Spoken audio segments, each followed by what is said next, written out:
ओंकार सतनाम करता पुरख निरभओ निर्वैर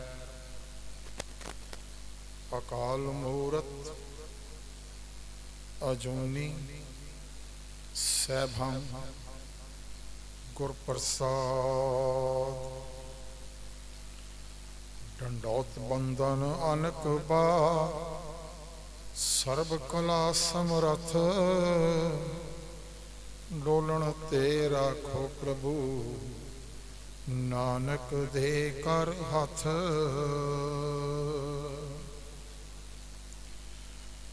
सतनाम श्री वाहिगुरु साहिब जीओ। फरीदा एक ना आटा अगला एक ना नाही लौना अगे गए संजप सन चोटा खासी कौन।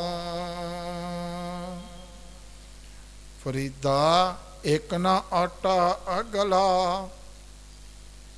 एक ना नाही लौना अगे गए संजप सन चोटा खासी कौन।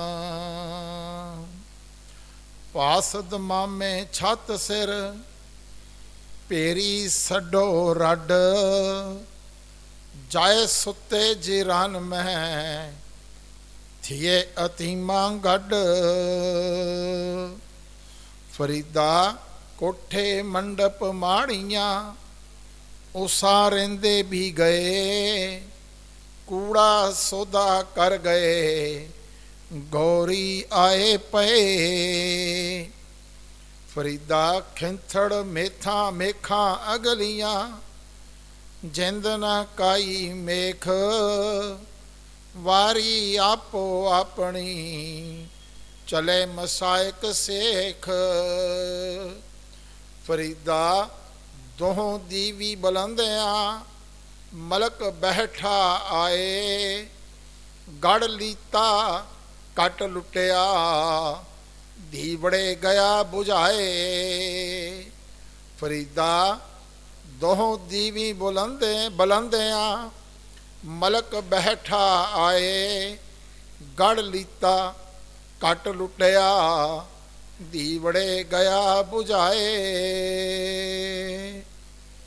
वाहिगुरु जी का खालसा वाहिगुरु जी की फतेह। सत्कारयोग साध संगत जी, फतेह का जवाब भावें आप थोड़े हाँ गिणती विच पर फतेह का जवाब जरूर आप एक दूजे नाल जदों फतेह की सांझ करिए। ये दसम पातशाह की बख्शी फतेह है। एक बारी फिर फतेह प्रवान करो जी। वाहिगुरु जी का खालसा वाहिगुरु जी की फतेह। आप जी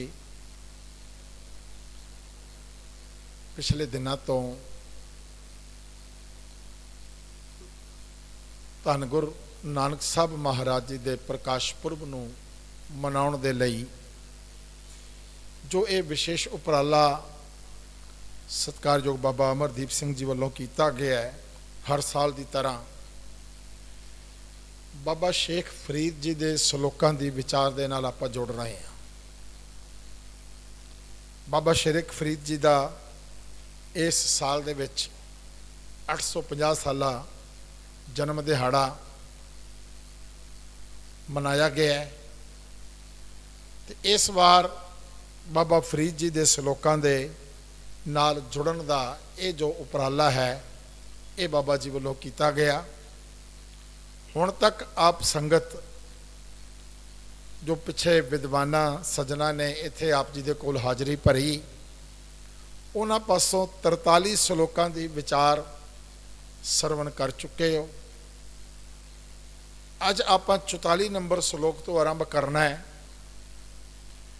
ते अगे इस विचार दे नाल सांझ नूं वधाउणा है ते पातशाह दे प्रकाश पुरब तक बाबा फरीद जी दे सारे सलोक जो कि 130 सलोक हैं सारे विद्वान सज्जन आप ये जानकारी देंदे ने।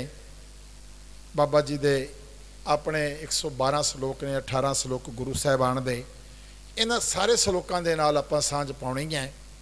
ਤਾਂ ਆਓ ਜਿੱਥੋਂ ਆਪਾਂ ਹੁਣੇ ਸ਼ਲੋਕਾਂ ਦੀ ਆਰੰਭਤਾ ਕੀਤੀ, ਜਿਹੜੇ 5 ਸ਼ਲੋਕਾਂ ਦਾ ਪਾਠ ਆਪਾਂ ਕੀਤਾ ਹੈ, ਉਹਨਾਂ ਸ਼ਲੋਕਾਂ ਦੀ ਵਿਚਾਰ ਦੇ ਨਾਲ ਆਪਾਂ ਅੱਜ ਦੇ ਇਸ ਦੀਵਾਨ ਵਿੱਚ ਜੁੜਨ ਦਾ ਯਤਨ ਕਰਾਂਗੇ।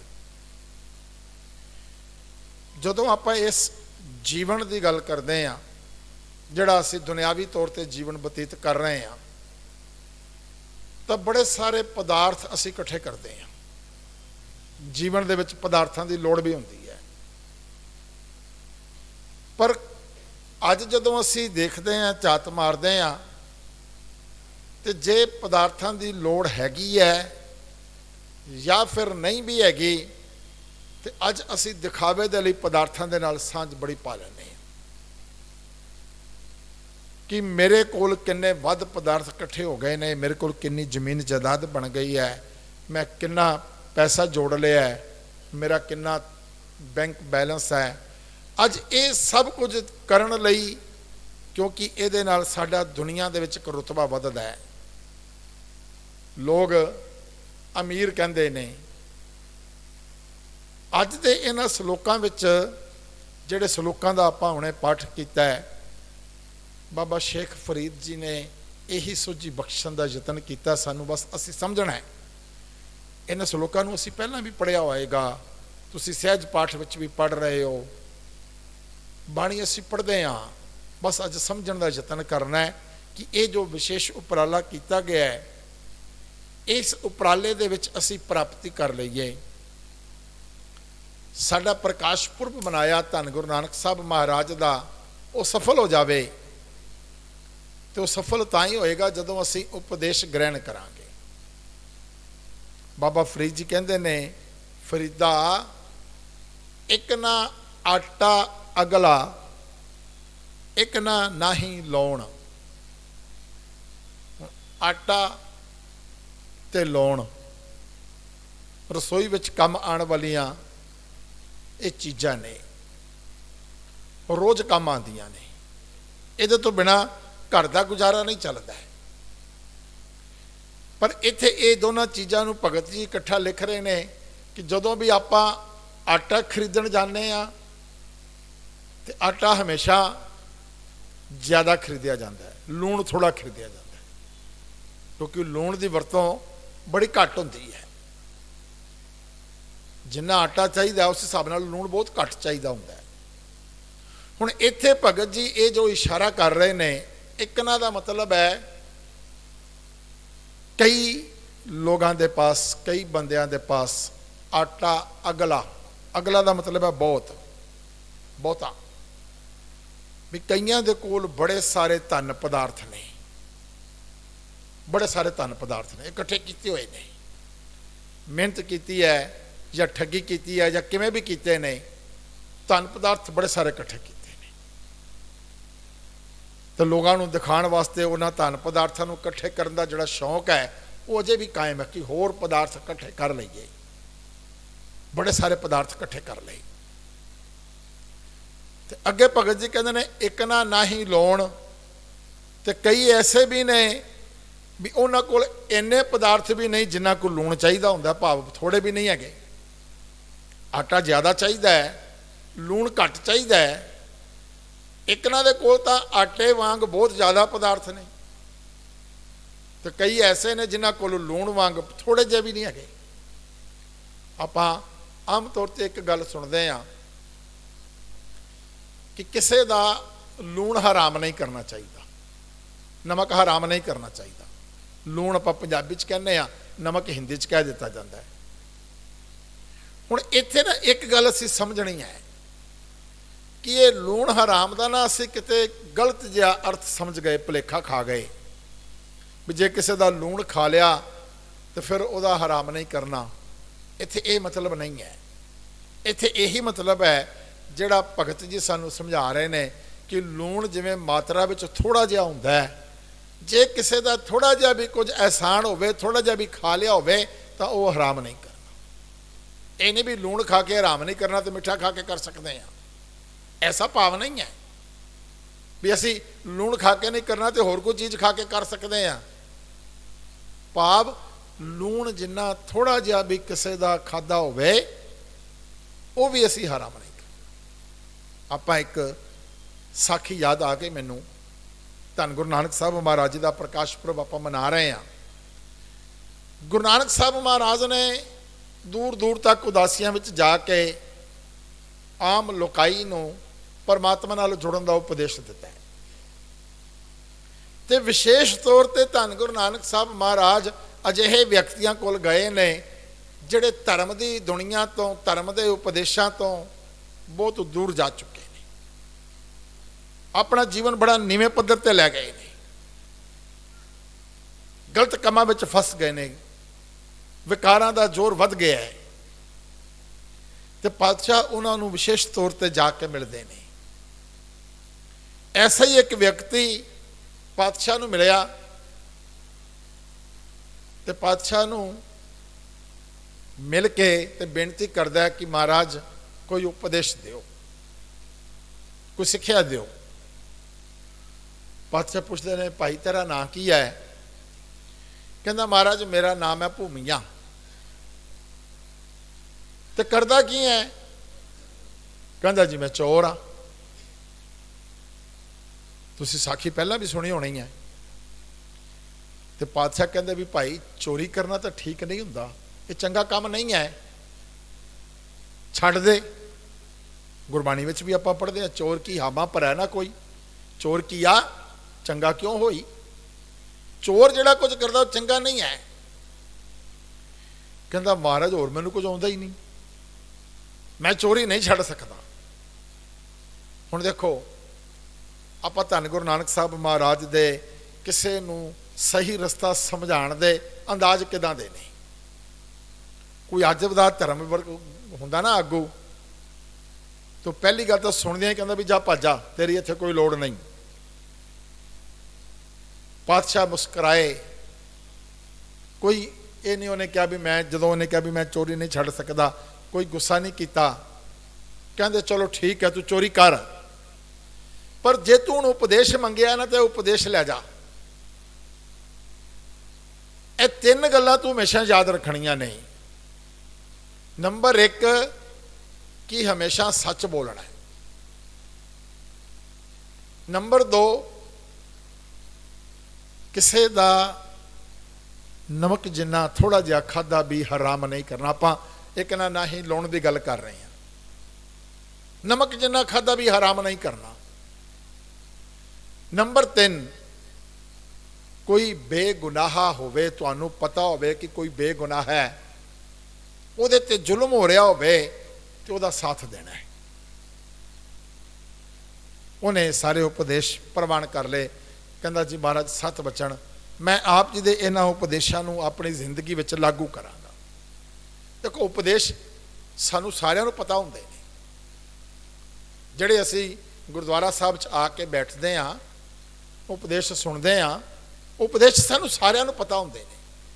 ਪਰ ਗੱਲ ਇੱਥੇ ਆ ਕੇ ਸਮਝਣੀ ਆ ਵੀ ਉਪਦੇਸ਼ ਆਪਣੀ ਜ਼ਿੰਦਗੀ ਵਿੱਚ ਲਾਗੂ ਕੌਣ ਕਰਦਾ, ਉਹਨਾਂ ਦੇ ਮੁਤਾਬਕ ਜ਼ਿੰਦਗੀ ਕੌਣ ਜਿਉਂਦਾ ਹੈ।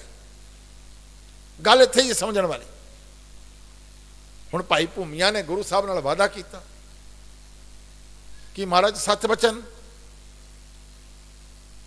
ਮੈਂ ਆਪ ਜੀ ਦੇ ਇਹਨਾਂ ਉਪਦੇਸ਼ਾਂ ਨੂੰ ਆਪਣੀ ਜ਼ਿੰਦਗੀ ਵਿੱਚ ਲਾਗੂ ਕਰਾਂਗਾ। ਉਸ ਨੇ ਕੀਤਾ ਵੀ, ਪਰ ਚੋਰੀ ਨਹੀਂ ਛੱਡ ਸਕਦਾ। ਚੋਰੀਆਂ ਕਰਦਾ ਪਿਆ, ਜ਼ਿੰਦਗੀ ਨਿਕਲਦੀ ਪਈ ਹੈ।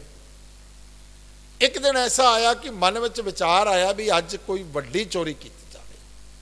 ਛੋਟੀਆਂ ਛੋਟੀਆਂ ਚੋਰੀਆਂ ਨਾਲ ਕੁਝ ਨਹੀਂ ਬਣਦਾ।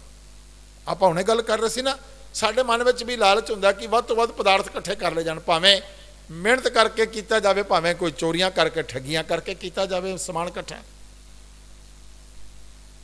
ਇਲਾਕੇ ਦੇ ਰਾਜੇ ਦੇ ਘਰ ਚਲਾ ਗਿਆ। ਹੁਣ ਰਾਜਾ ਹੈ, ਉਹ ਘਰ ਦੇ ਬਾਹਰ ਪਹਿਰੇਦਾਰ ਚੌਬਦਾਰ ਬੈਠਾ ਹੈ। ਜਦੋਂ ਅੰਦਰ ਜਾਣ ਲੱਗਿਆ ਤੇ ਚੌਬਦਾਰ ਪੁੱਛਦਾ ਵੀ ਕੌਣ ਹੈ। ਹੁਣ ਗੁਰੂ ਨਾਲ ਵਾਅਦਾ ਕੀਤਾ ਕਿ ਝੂਠ ਨਹੀਂ ਬੋਲਣਾ, ਤੇ ਕਹਿੰਦਾ ਵੀ ਮੈਂ ਚੋਰ ਹਾਂ। ਹੁਣ ਚੌਬਦਾਰ ਵੀ ਹੈਰਾਨ ਹੋ ਗਿਆ ਬਈ ਆਪਦੇ ਆਪ ਨੂੰ ਕੋਈ ਚੋਰ ਥੋੜਾ ਚੋਰ ਕਹਿ ਕੇ ਆਏਗਾ, ਇਹ ਚੋਰ ਨਹੀਂ ਹੈਗਾ। ਇਹ ਜ਼ਰੂਰ ਕੋਈ ਰਾਜੇ ਦਾ ਨਜ਼ਦੀਕੀ ਬੰਦਾ ਹੈ, ਚਾਹ ਤਾਂ ਰਾਜੇ ਦਾ ਰਿਸ਼ਤੇਦਾਰ ਹੈ ਜਾਂ ਰਾਜੇ ਦਾ ਮਿੱਤਰ ਹੈ, ਤੇ ਜੇ ਮੈਂ ਇਹਨੂੰ ਰੋਕਿਆ ਤੇ ਮੈਨੂੰ ਡਾਂਟ ਪੈ ਜਾਏਗੀ, ਇਸ ਕਰਕੇ ਉਹਨੇ ਅੰਦਰ ਜਾਣ ਦਿੱਤਾ। ਕਹਿੰਦਾ ਜੀ ਜਾਓ। ਚਲਾ ਗਿਆ। ਬੜਾ ਸਾਰਾ ਧਨ ਦੌਲਤ ਉਹਨੂੰ ਪਤਾ ਸੀ, ਸੂ ਲਈ ਸੀ, ਉਹਨੇ ਇਕੱਠਾ ਕੀਤਾ, ਇਕੱਠਾ ਬੰਨ ਲਈਆਂ, ਗਹਿਣੇ ਵਗੈਰਾ ਬੰਨ ਲਏ। ਭੁੱਖ ਲੱਗ ਗਈ, ਖਾਣ ਵਾਲਾ ਸਮਾਨ ਹੱਥ ਵਿੱਚ ਮਿਲਿਆ, ਖਾ ਲਿਆ। ਫਿਰ ਗੁਰੂ ਦਾ ਦੂਜਾ ਹੁਕਮ ਯਾਦ ਆ ਗਿਆ ਵੀ ਕਿਸੇ ਦਾ ਖਾਧਾ ਹਰਾਮ ਨਹੀਂ ਕਰਨਾ, ਨਮਕ ਹਰਾਮ ਨਹੀਂ ਕਰਨਾ। ਤੇ ਮੈਂ ਤਾਂ ਬਹੁਤ ਕੁਝ ਖਾ ਲਿਆ, ਤੇ ਨਮਕ ਜਿੰਨਾ ਨਹੀਂ ਜ਼ਿਆਦਾ ਖਾ ਲਿਆ। ਸਾਰਾ ਕੁਝ ਉੱਥੇ ਛੱਡ ਕੇ ਚਲਾ ਗਿਆ, ਸਭ ਕੁਝ ਛੱਡ ਦਿੱਤਾ, ਚਲਾ ਗਿਆ। ਹੁਣ ਜਦੋਂ ਸਵੇਰੇ ਸਾਰੇ ਜਣੇ ਉੱਠੇ ਤੇ ਬੜਾ ਸਾਰਾ ਸਮਾਨ ਪਿਆ, ਚੋਰੀ ਕੀਤੀ ਹੋਈ, ਪਰ ਸਮਾਨ ਘਟਿਆ ਕੋਈ ਵੀ ਨਹੀਂ, ਸਾਰਾ ਮਿਲ ਗਿਆ। ਹੁਣ ਇਹ ਵੀ ਹੈਰਾਨਗੀ ਵਾਲੀ ਗੱਲ ਹੈ ਵੀ ਚੋਰ ਆਇਆ ਵੀ, ਉਹਨੇ ਸਮਾਨ ਬਾਰੀਆਂ ਵਿੱਚੋਂ ਕੱਢ ਵੀ ਲਿਆ, ਗਿੱਠਾਂ ਵੀ ਬੰਨ ਲਈਆਂ, ਪਰ ਲੈ ਕੇ ਨਹੀਂ ਗਿਆ। ਹੁਣ ਕੋਈ ਵੀ ਗੱਲ ਹੋਵੇ ਤੇ ਫਿਰ ਉਹਦੀ ਜਾਂਚ ਕੀਤੀ ਜਾਂਦੀ, ਉਹਦੀ ਇਨਵੈਸਟੀਗੇਸ਼ਨ ਕੀਤੀ ਜਾਂਦੀ ਹੈ। ਰਾਜਾ ਨੇ ਵੀ ਕਿਹਾ ਵੀ ਇਹਦੀ ਜਾਂਚ ਕਰੋ ਵੀ ਇਹਦੇ ਪਿੱਛੇ ਕੌਣ ਹੈ। ਸਭ ਤੋਂ ਪਹਿਲਾਂ ਉਸ ਚੌਬਦਾਰ ਨੂੰ ਬੁਲਾਇਆ ਗਿਆ ਵੀ ਕੋਈ ਆਇਆ ਸੀ? ਕਹਿੰਦਾ ਹਾਂਜੀ ਕੋਈ ਆਇਆ ਸੀ। ਕੌਣ ਸੀ? ਕਹਿੰਦਾ ਜੀ ਉਹ ਆਪਦੇ ਆਪ ਨੂੰ ਚੋਰ ਦੱਸਦਾ ਪਿਆ ਸੀ। ਹੁਣ ਇਹ ਵੀ ਸਿੱਧਾ ਸਿੱਧਾ ਉਹਦੇ ਤੇ ਬਲੇਮ ਲੱਗ ਗਿਆ ਵੀ ਤੂੰ ਝੂਠ ਬੋਲਦਾ ਪਿਆ, ਵੀ ਇਹਦੇ ਵਿੱਚ ਤੇਰਾ ਹੀ ਹੱਥ ਹੈ, ਕਿ ਚੋਰ ਆਪਦੇ ਆਪ ਨੂੰ ਥੋੜਾ ਕਹੇਗਾ ਕਿ ਮੈਂ ਚੋਰ ਹਾਂ। ਜਿਹੜੀ ਗੱਲ ਚੌਬਦਾਰ ਨੇ ਸੋਚੀ ਸੀ ਉਹੀ ਸਾਰੇ ਉਹਨੂੰ ਕਹਿ ਰਹੇ ਨੇ ਵੀ ਚੋਰ ਆਪਦੇ ਆਪ ਨੂੰ ਚੋਰ ਕਹਿ ਕੇ ਥੋੜਾ ਅੰਦਰ ਆਏਗਾ, ਤੇ ਜੇ ਚੋਰ ਕਹਿ ਕੇ ਆਏਗਾ ਤੂੰ ਅੰਦਰ ਕਿਉਂ ਜਾਣ ਦਿੱਤਾ? ਤੇਰਾ ਦੋਸ਼ ਹੈ। ਹੁਣ ਉਸ ਨੂੰ ਇਨਵੈਸਟੀਗੇਸ਼ਨ ਹੋ ਰਹੀ ਹੈ, ਜਾਂਚ ਹੋ ਰਹੀ ਹੈ, ਤੇ ਉਹਦੀ ਮਾਰ ਕੁਟਾਈ ਵੀ ਹੋ ਰਹੀ ਹੈ, ਉਹਦੇ ਤੋਂ ਜ਼ੁਲਮ ਵੀ ਹੋ ਰਿਹਾ ਹੈ।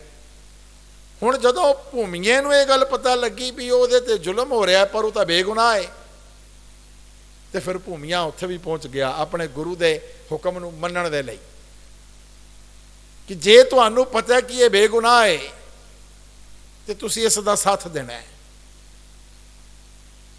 ਤੇ ਭਾਈ ਭੂਮੀਆ ਉੱਥੇ ਪਹੁੰਚ ਗਏ ਤੇ ਜਾ ਕੇ ਕਹਿੰਦੇ ਜੀ ਇਹ ਬੇਗੁਨਾਹ ਹੈ, ਤੁਹਾਡਾ ਗੁਨੇਗਾਰ ਮੈਂ ਵਾਂ। ਸਾਰੀ ਗੱਲ ਉਸਨੇ ਸੱਚ ਸੱਚ ਦੱਸ ਦਿੱਤੀ। ਔਰ ਰਾਜਾ ਬੜਾ ਹੈਰਾਨ ਵੀ ਹੋਇਆ ਔਰ ਬੜਾ ਖੁਸ਼ ਵੀ ਹੋਇਆ ਵੀ ਕਮਾਲ ਹੋ ਗਈ, ਇੱਕ ਤਾਂ ਤੂੰ ਚੋਰ ਹੈ ਤੇ ਦੂਜਾ ਗੱਲਾਂ ਇੰਨੀਆਂ ਵਧੀਆ ਕਰਦਾ ਪਿਆ, ਇਹੋ ਜਿਹੇ ਸਿਧਾਂਤ ਵਾਲੀਆਂ ਗੱਲਾਂ ਕਰਦਾ ਪਿਆ, ਇਹ ਗੱਲਾਂ ਕੋਈ ਚੋਰ ਨਹੀਂ ਕਰ ਸਕਦਾ। ਤੂੰ ਇਹ ਦੱਸ ਸਾਰੀਆਂ ਗੱਲਾਂ ਕਿੱਥੋਂ ਸਿੱਖੀਆਂ ਨੇ? ਵੀ ਇੱਕ ਪਾਸੇ ਚੋਰ ਤੇ ਇੱਕ ਪਾਸੇ ਕਹਿੰਦਾ ਮੈਂ ਝੂਠ ਨਹੀਂ ਬੋਲਣਾ, ਇੱਕ ਪਾਸੇ ਚੋਰ ਦੂਜੇ ਪਾਸੇ ਕਹਿੰਦਾ ਮੈਂ ਕਿਸੇ ਦਾ ਖਾਧਾ ਹਰਾਮ ਨਹੀਂ ਕਰਦਾ, ਇੱਕ ਪਾਸੇ ਚੋਰ ਤੇ ਕਹਿੰਦਾ ਕਿਸੇ ਬੇਗੁਨਾਹ ਤੇ ਜ਼ੁਲਮ ਮੈਂ ਸਹਿ ਨਹੀਂ ਸਕਦਾ।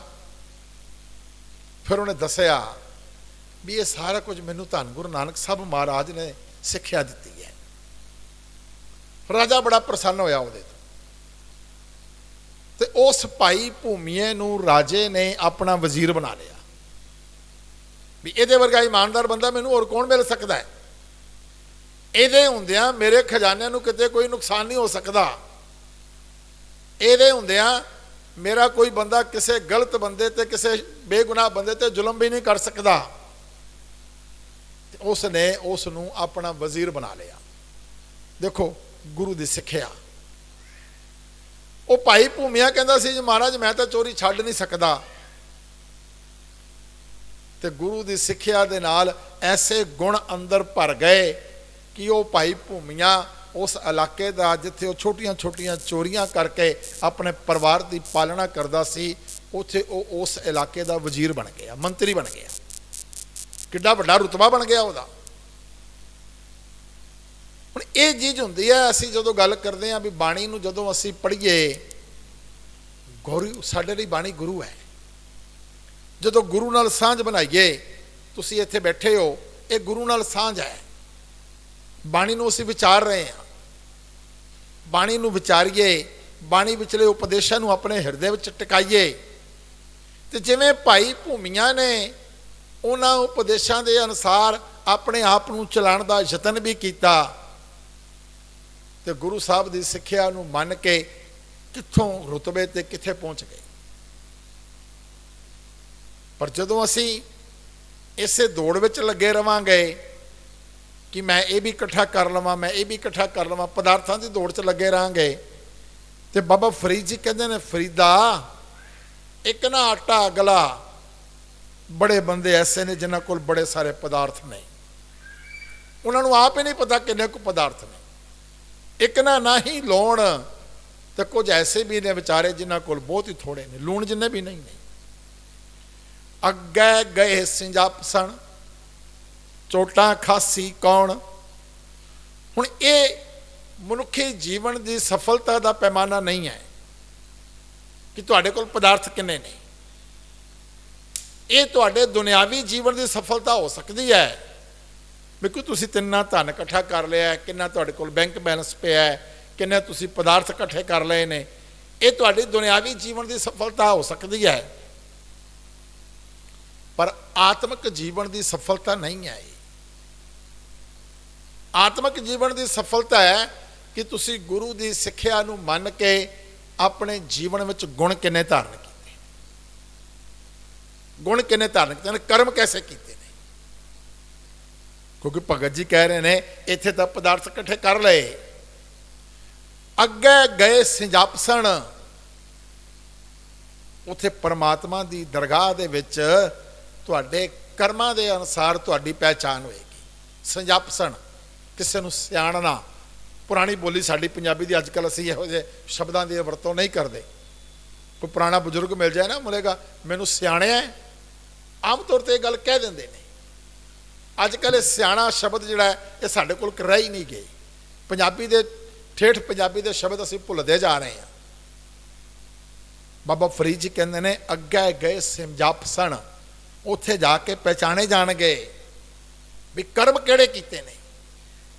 ਤੇ ਜਦੋਂ ਪਹਿਚਾਣੇ ਗਏ ਤੇ ਫਿਰ ਪਤਾ ਲੱਗੇਗਾ ਚੋਟਾਂ ਖਾਸੀ ਕੌਣ, ਵੀ ਕਿੰਨੇ ਚੰਗੇ ਕਰਮ ਕੀਤੇ ਨੇ ਤੇ ਕਿੰਨੇ ਮਾੜੇ ਕਰਮ ਕੀਤੇ। ਕਿਹਨੂੰ ਉਸ ਦਰਗਾਹ ਦੇ ਵਿੱਚ ਮਾਣ ਮਿਲੇਗਾ, ਜਿਹਨੇ ਚੰਗੇ ਕਰਮ ਕੀਤੇ ਨੇ ਉਹਨੂੰ ਮਾਣ ਮਿਲੇਗਾ। ਆਪਾਂ ਰੋਜ਼ ਜਪਜੀ ਸਾਹਿਬ ਦੀ ਬਾਣੀ ਪੜ੍ਹਦੇ ਹਾਂ। ਮੈਂ ਪਹਿਲਾਂ ਵੀ ਜ਼ਿਕਰ ਕਰਦਾ ਇਸ ਗੱਲ ਦਾ। 4 ਪੌੜੀਆਂ ਪਾਤਸ਼ਾਹ ਨੇ ਸੁਣਨ ਵਾਲੀਆਂ ਲਿਖੀਆਂ ਨੇ, 4 ਪੌੜੀਆਂ ਬਾਅਦ ਵਿੱਚ ਮੰਨਣ ਵਾਲੀਆਂ ਲਿਖੀਆਂ ਨੇ। ਅਸੀਂ ਸਾਰੇ ਸੁਣਦੇ ਹਾਂ।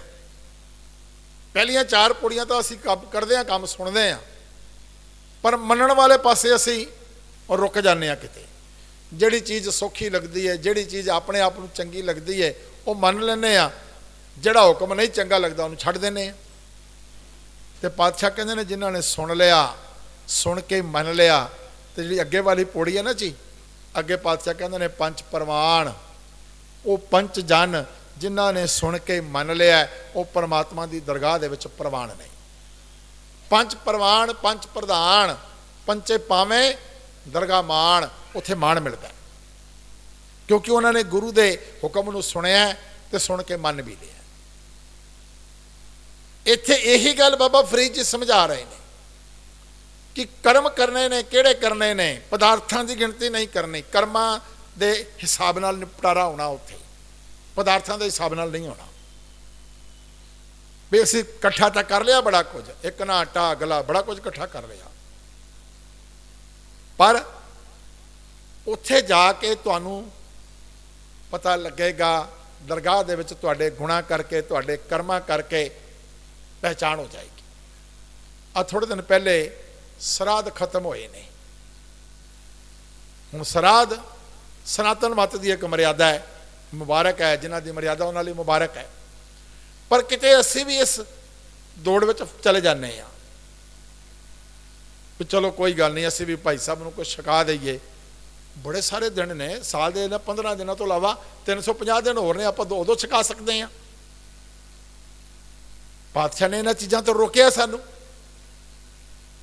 ਇੱਥੇ ਜਿਹੜੀ ਗੱਲ ਕੀਤੀ ਨਾ ਬਾਬਾ ਫਰੀਦ ਜੀ ਨੇ, ਅੱਗੇ ਗਏ ਸਿੰਜਾਪਸਣ, ਜਦੋਂ ਆਪਾਂ ਆਸਾ ਕੀ ਵਾਰ ਵਿੱਚ ਧੰਨ ਗੁਰੂ ਨਾਨਕ ਸਾਹਿਬ ਮਹਾਰਾਜ ਜੀ ਨੂੰ ਪੜ੍ਹਦੇ ਹਾਂ ਤੇ ਮਹਾਰਾਜ ਸਰਾਧਾਂ ਦਾ ਜ਼ਿਕਰ ਕਰਦਿਆਂ ਹੋਇਆ ਕਹਿੰਦੇ ਨੇ, ਜੇ ਮੁਹਾਕਾ ਘਰ ਮੋਹੈ, ਘਰ ਮੋਹੇ ਪਿਤਰੀ ਦੇ, ਅੱਗੇ ਵਸਤ ਸਿੰਜਾਣੀ ਹੈ। ਪਿਤਰੀ ਚੋਰ ਕਰੇ ਕਿ ਜੇ ਕੋਈ ਚੋਰ ਆਦਮੀ, ਆਪਾਂ ਹੁਣੇ ਭੂਮੀਆ ਚੋਰ ਦਾ ਜ਼ਿਕਰ ਕਰ ਰਹੇ ਸੀ, ਜੇ ਕੋਈ ਚੋਰ ਵਿਅਕਤੀ ਚੋਰੀ ਕਰਕੇ ਉਸ ਚੋਰੀ ਦੀ ਮਾਇਆ ਦੇ ਨਾਲ, ਉਹਨਾਂ ਪੈਸਿਆਂ ਦੇ ਨਾਲ ਕਿਸੇ ਨੂੰ ਬੁਲਾ ਕੇ ਆਪਣੇ ਘਰ ਸ਼ਰਾਧ ਕਰਾ ਦੇਵੇ ਆਪਣੇ ਪਿਤਰਾਂ ਦੇ ਲਈ, ਤੇ ਧੰਨ ਗੁਰੂ ਨਾਨਕ ਸਾਹਿਬ ਮਰ ਕਹਿੰਦੇ ਨੇ ਜਿਨ੍ਹਾਂ ਦੇ ਘਰ ਵਿੱਚੋਂ ਚੋਰੀ ਕਰਕੇ ਲਿਆਂਦਾ ਸਮਾਨ ਹੈ ਨਾ, ਉਹਨਾਂ ਦੇ ਪਿੱਤਰ ਵੀ ਉੱਥੇ ਹੀ ਬੈਠੇ ਨੇ, ਉਹ ਪਛਾਣ ਲੈਣਗੇ ਵੀ ਇਹ ਤਾਂ ਸਾਡਾ ਮਾਲ ਹੈ। ਅੱਗੇ ਵਸਤ ਸਜਾਣੀ ਹੈ। ਪਿਤਰੀ ਚੋਰ ਕਰੇ, ਫਿਰ ਤੁਹਾਡੇ ਪਿੱਤਰ ਵੀ ਚੋਰ ਮੰਨ ਜਾਣਗੇ। ਉੱਥੇ ਜਾ ਕੇ ਸਭ ਕੁਝ ਪਤਾ ਲੱਗ ਜਾਣਾ ਹੈ। ਇੱਥੇ ਵੀ ਬਾਬਾ ਜੀ ਕਹਿ ਰਹੇ ਨੇ, ਬਾਬਾ ਫਰੀਦ ਜੀ, ਅੱਗੇ ਗਏ ਸਿੰਜਪ ਸਣ, ਚੋਟਾਂ ਖਾਸੀ ਕੌਣ, ਕੌਣ ਚੋਟਾਂ ਖਾਏਗਾ? ਕਿਹੜਾ ਚਾਹੇਗਾ ਕਿ ਮੈਨੂੰ ਉੱਥੇ ਜਾ ਕੇ ਸਜ਼ਾ ਮਿਲੇ? ਕਿਤੇ ਵੀ ਕੋਈ ਨਹੀਂ। ਇਸੇ ਕਰਕੇ ਬਾਬਾ ਜੀ ਸਾਨੂੰ ਬਾਣੀ ਵਿੱਚ ਅਸੀਂ ਬਾਰ-ਬਾਰ ਇਹ ਗੱਲ ਪੜ੍ਹਦੇ ਹਾਂ ਕਿ ਅਸੀਂ ਇੱਥੇ ਕਰਮ ਐਸੇ ਕਰਨੇ ਨੇ। ਬੜਾ ਕੁਝ ਦੁਨੀਆ ਇਕੱਠਾ ਕਰੀ ਜਾ ਰਹੀ ਹੈ। ਇਸੇ ਸ਼ਲੋਕਾਂ ਦੇ ਵਿੱਚ ਅੱਜ ਅਗਲੇ ਸ਼ਲੋਕ 'ਚ ਵੀ ਬਾਬਾ ਫਰੀਦ ਜੀ ਇਹੀ ਗੱਲ ਕਹਿ ਰਹੇ ਨੇ, ਪਾਸ ਦਮਾਮੇ ਛੱਤ ਸਿਰ, ਭੇਰੀ ਛੱਡੋ ਰੱਡ, ਜਾਏ ਸੁੱਤੇ ਜਿਰਾਨ ਮੈਂ, ਥੀਏ ਅਤੀ ਮਾਂ ਗੱਡ। ਕਹਿੰਦੇ ਬੜਾ ਕੁਝ ਇਕੱਠਾ ਕਰ ਲਿਆ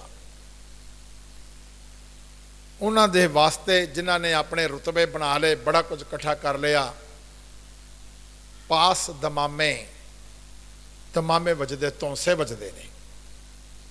ਜਦੋਂ ਕੋਈ ਵਿਅਕਤੀ ਜਾਂਦਾ ਨਾ, ਜਿਵੇਂ ਆਪਾਂ ਗੁਰੂ ਸਾਹਿਬ ਨੂੰ ਲੈ ਕੇ ਜਾਂਦੇ ਹਾਂ ਨਗਰ ਕੀਰਤਨ ਵਿੱਚ, ਤੇ ਨਗਾਰੇ ਵਜਾਏ ਜਾਂਦੇ ਨੇ।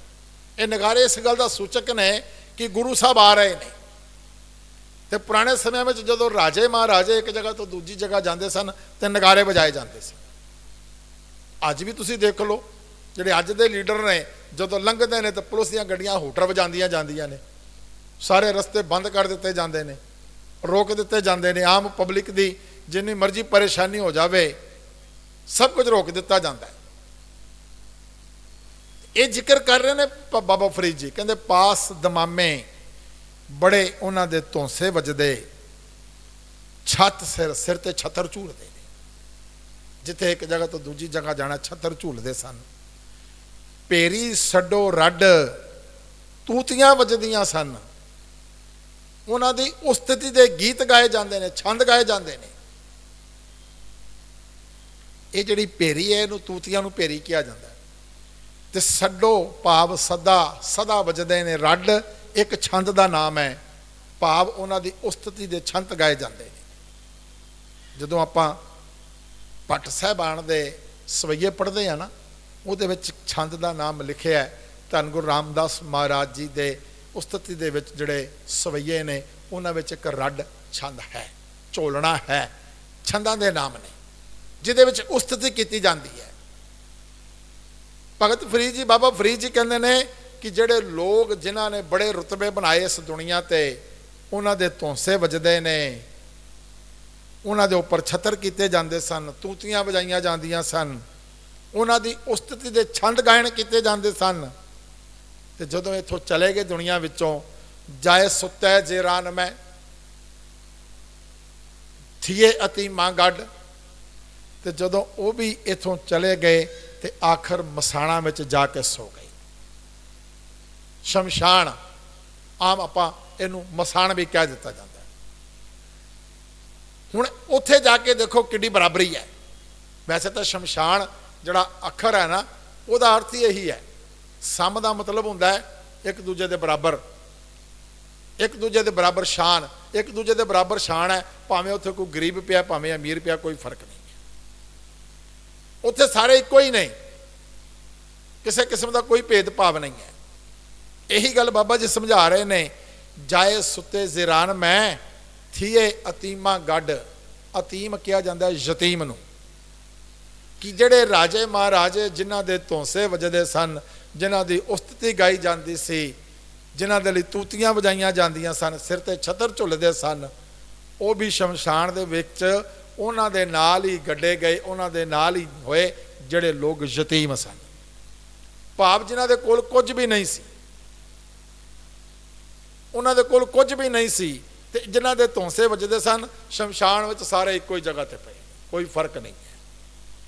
ਬੰਦਾ ਜਿੰਨੇ ਮਰਜ਼ੀ ਜ਼ਿੰਦਗੀ ਦੇ ਵਿੱਚ ਰੁਤਬੇ ਬਣਾ ਲਵੇ, ਜਿੰਨੇ ਮਰਜ਼ੀ ਆਪਣੇ ਰੁਤਬੇ ਕਾਇਮ ਕਰ ਲਵੇ।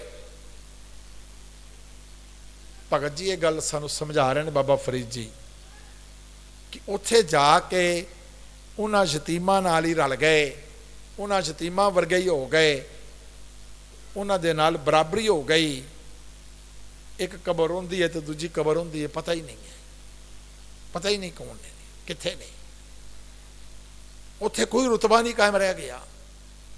ਇਹ ਰੁਤਬੇ ਕੇਵਲ ਆਪਾਂ ਬਾਰ-ਬਾਰ ਜ਼ਿਕਰ ਕਰਦੇ ਹਾਂ ਇਸ ਗੱਲ ਦਾ ਕਿ ਇਹ ਰੁਤਬੇ ਕੇਵਲ ਦੁਨਿਆਵੀ ਜੀਵਨ ਵਿੱਚ ਦੁਨੀਆ ਨੂੰ ਦਿਖਾਉਣ ਦੇ ਲਈ ਨਹੀਂ। ਪਹਿਲੇ ਸ਼ਲੋਕ ਵਿੱਚ ਵੀ ਬਾਬਾ ਜੀ ਨੇ ਇਹੀ ਗੱਲ ਕੀਤੀ ਤੇ ਦੂਜੇ ਸ਼ਲੋਕ ਵਿੱਚ ਵੀ ਇਹੀ ਗੱਲ ਕੀਤੀ ਕਿ ਬੜੇ ਸਾਰੇ ਪਦਾਰਥ ਇਕੱਠੇ ਕਰ ਲਏ, ਬੜੇ ਸਾਰੇ ਧੌਂਸੇ ਵੱਜਦੇ ਸਨ, ਪਰ ਜਦੋਂ ਉੱਥੇ ਜਾਣਾ ਹੈ, ਪਹਿਲੇ ਸ਼ਲੋਕ ਵਿੱਚ ਵੀ ਕਿਹਾ ਕਿ ਉੱਥੇ ਜਦੋਂ ਜਾਣਗੇ ਅੱਗੇ ਗਏ ਸਜਾਪਸਣ, ਤੇ ਇੱਥੇ ਵੀ ਕਹਿੰਦੇ ਜਾਏ ਸੁੱਤੇ ਜ਼ੇਰਾਨ ਮੈਂ। ਭਾਵ ਜਦੋਂ ਮੌਤ ਆ ਜਾਏਗੀ, ਮੌਤ ਤੋਂ ਬਾਅਦ ਇਹ ਰੁਤਬੇ ਕਿਤੇ ਕੰਮ ਨਹੀਂ ਆਉਣੇ।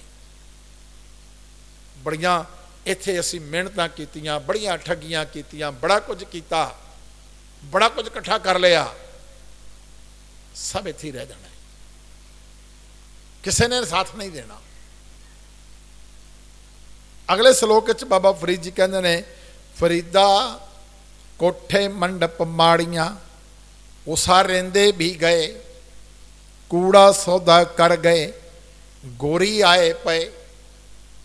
ਕੋਠੇ ਭਾਵ ਮਹਿਲ ਬਣਾ ਲਏ, ਮੰਡਪ ਸ਼ਮਿਆਨੇ ਲਗਾ ਲਏ, ਬੜਾ ਕੁਝ ਇਕੱਠਾ ਘਰ ਬਣਾ ਲਏ, ਮਹਿਲ ਬਣਾ ਲਏ, ਮਾੜੀਆਂ ਉਸਾਰਨ ਵਾਲੇ।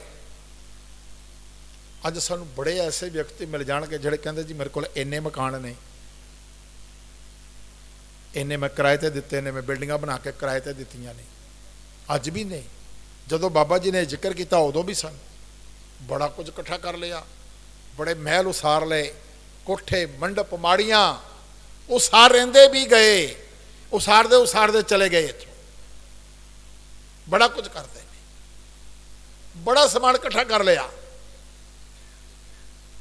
ਪਤਾ ਹੀ ਨਹੀਂ ਵੀ ਆਪਾਂ ਜਾਣਾ ਵੀ ਹੈ ਤੇ ਉਹਦੀ ਤਿਆਰੀ ਵੀ ਕਰ ਲਈਏ। ਕਹਿੰਦੇ ਇੱਕ ਇਸੇ ਤਰ੍ਹਾਂ ਦਾ ਇੱਕ ਅਮੀਰ ਵਿਅਕਤੀ ਸੀ, ਉਹਦੇ ਘਰ ਇੱਕ ਮਹਾਂਪੁਰਸ਼ ਆਏ ਤੇ ਕੀ ਦੇਖਿਆ ਵੀ ਉਹਦੇ ਬੜੇ ਰੁਤਬਾ ਹੈ, ਬੜਾ ਪੈਸਾ ਹੈ, ਤੇ ਉਹਦੇ ਘਰ ਦੇ ਬਾਹਰ ਝੰਡੇ ਗੱਡੇ ਹੋਏ ਨੇ। ਪੁਰਾਣੇ ਸਮੇਂ ਤਾਂ ਨਿਸ਼ਾਨੀਆਂ ਹੁੰਦੀਆਂ ਸੀ ਕਿ ਜਿੰਨੇ ਪੈਸੇ ਨੇ ਉਹਨੇ ਝੰਡੇ ਗੱਡੇ ਹੋਣੇ ਨੇ, ਪੈਸੇ ਦੀ ਨਿਸ਼ਾਨੀ ਹੈ।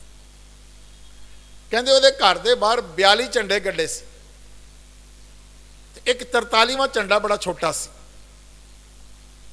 ਤੇ ਮਹਾਂਪੁਰਸ਼ਾਂ ਨੇ ਪੁੱਛਿਆ ਵੀ ਇਹ ਕੀ ਹੈ, ਤੇ ਕਹਿੰਦਾ ਜੀ ਇਹ 42 ਝੰਡੇ ਇਸ ਗੱਲ ਦਾ ਸੂਚਕ ਨੇ ਕਿ ਮੇਰੇ ਕੋਲ 42 ਕਰੋੜ ਰੁਪਈਆ ਹੈਗਾ, 42 ਕਰੋੜ ਰੁਪਏ ਦੀ ਧਨ ਦੌਲਤ ਹੈਗੀ ਹੈ। ਇਹ ਸਮਾਨ ਮੈਂ ਇਕੱਠਾ ਕਰ ਲਿਆ, ਇੱਕ ਨਾ ਆਟਾ ਅਗਲਾ, ਇਹ ਪਦਾਰਥ ਮੈਂ ਇਕੱਠੇ ਕਰ ਲਏ ਨੇ 42 ਕਰੋੜ ਰੁਪਏ ਦੇ। ਤੇ ਕਹਿੰਦੇ ਇਹ ਛੋਟਾ ਕਿਉਂ ਹੈ? ਕਹਿੰਦੇ ਜੀ ਹੁਣ 43ਵੇਂ ਦੀ ਤਿਆਰੀ ਹੁੰਦੀ ਪਈ ਹੈ, ਜਿਵੇਂ ਜਿਵੇਂ ਮਾਇਆ ਹੋਰ ਆਈ ਜਾਏਗੀ ਥੋੜੇ ਸਮੇਂ ਬਾਅਦ ਇਹ ਵੀ ਬਰਾਬਰ ਹੋ ਜਾਏਗਾ, ਫਿਰ ਇੱਕ ਛੋਟਾ ਹੋਰ ਸ਼ੁਰੂ ਹੋ ਜਾਏਗਾ। ਮਹਾਂਪੁਰਸ਼ ਵਿਚਾਰ ਵਟਾਂਦਰਾ ਕਰਦੇ ਰਹੇ। ਜਦੋਂ ਜਾਣ ਲੱਗੇ ਨਾ ਤੇ ਕਹਿੰਦਾ ਮਹਾਰਾਜ ਕੋਈ ਉਪਦੇਸ਼ ਤਾਂ ਦੇ ਦਿਓ।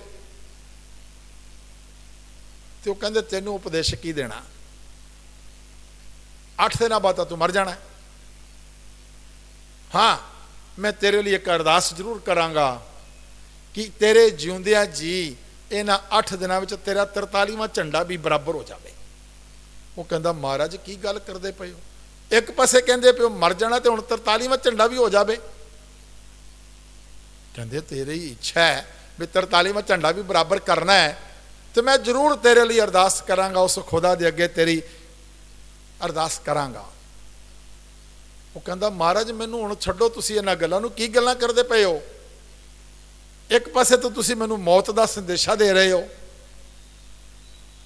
ਕਹਿੰਦੇ ਕੋਈ ਗੱਲ ਨਹੀਂ, ਜਿਹੜਾ ਸਮਾਂ ਲਿਖਿਆ ਉਹ ਤਾਂ ਆਉਣਾ ਹੀ ਹੈ, ਪਰ ਫਿਰ ਵੀ ਮੈਂ ਤੈਨੂੰ ਦੱਸਦਾ ਵੀ ਉੱਥੇ ਇਹ ਸਮਾਨ ਪਿਆ, ਉਹ ਤੈਨੂੰ ਉੱਥੋਂ ਸਸਤਾ ਮਿਲ ਜਾਏਗਾ, ਉਹ ਲੈ ਕੇ ਵੇਚ ਦੇਈਂ तो फिर तेरा झंडा पूरा हो जाएगा, पैसे और वध जाएंगे। कहता महाराज पैसे की करने ने, मैनू हुणे दसो भी इन्हां 8 दिनों मैं करना की है। कहते उही तो तेनों कहता पिया वां कि तेरे लिए मैं बेनती करांगा कि इन्हां 8 दिनों तेरे जिउंदियां जी तेरा 43वां झंडा भी पूरा हो जाए। वो कह के चले गए। पर जदों हुण पता लगा भी मेरी मौत हो जानी है, आपां सारे ही बैठे हाँ, जे किते पता होवे भी बंदे नूं भी मेरी कल या 7 दिनों बाद या 10 दिनों बाद मौत हो जानी है तो की हाल होएगा। हालांकि सानू ये भी नहीं पता भी अगला साह भी आना कि नहीं आना। 8-10 दिन तो बड़ी दूर की गल है।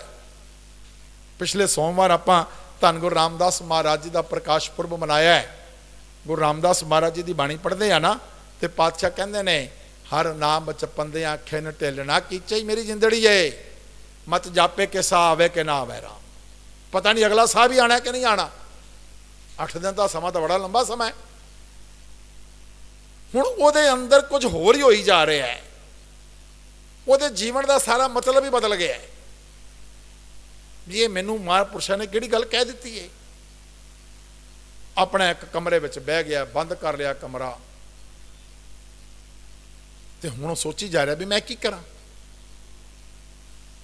फिर किसी ने आके सलाह दी भी भाई हुण तेरा समा तो महापुरुष कह गए ने, तो कोई चंगे काम कर लै जाण तो पहला पहला।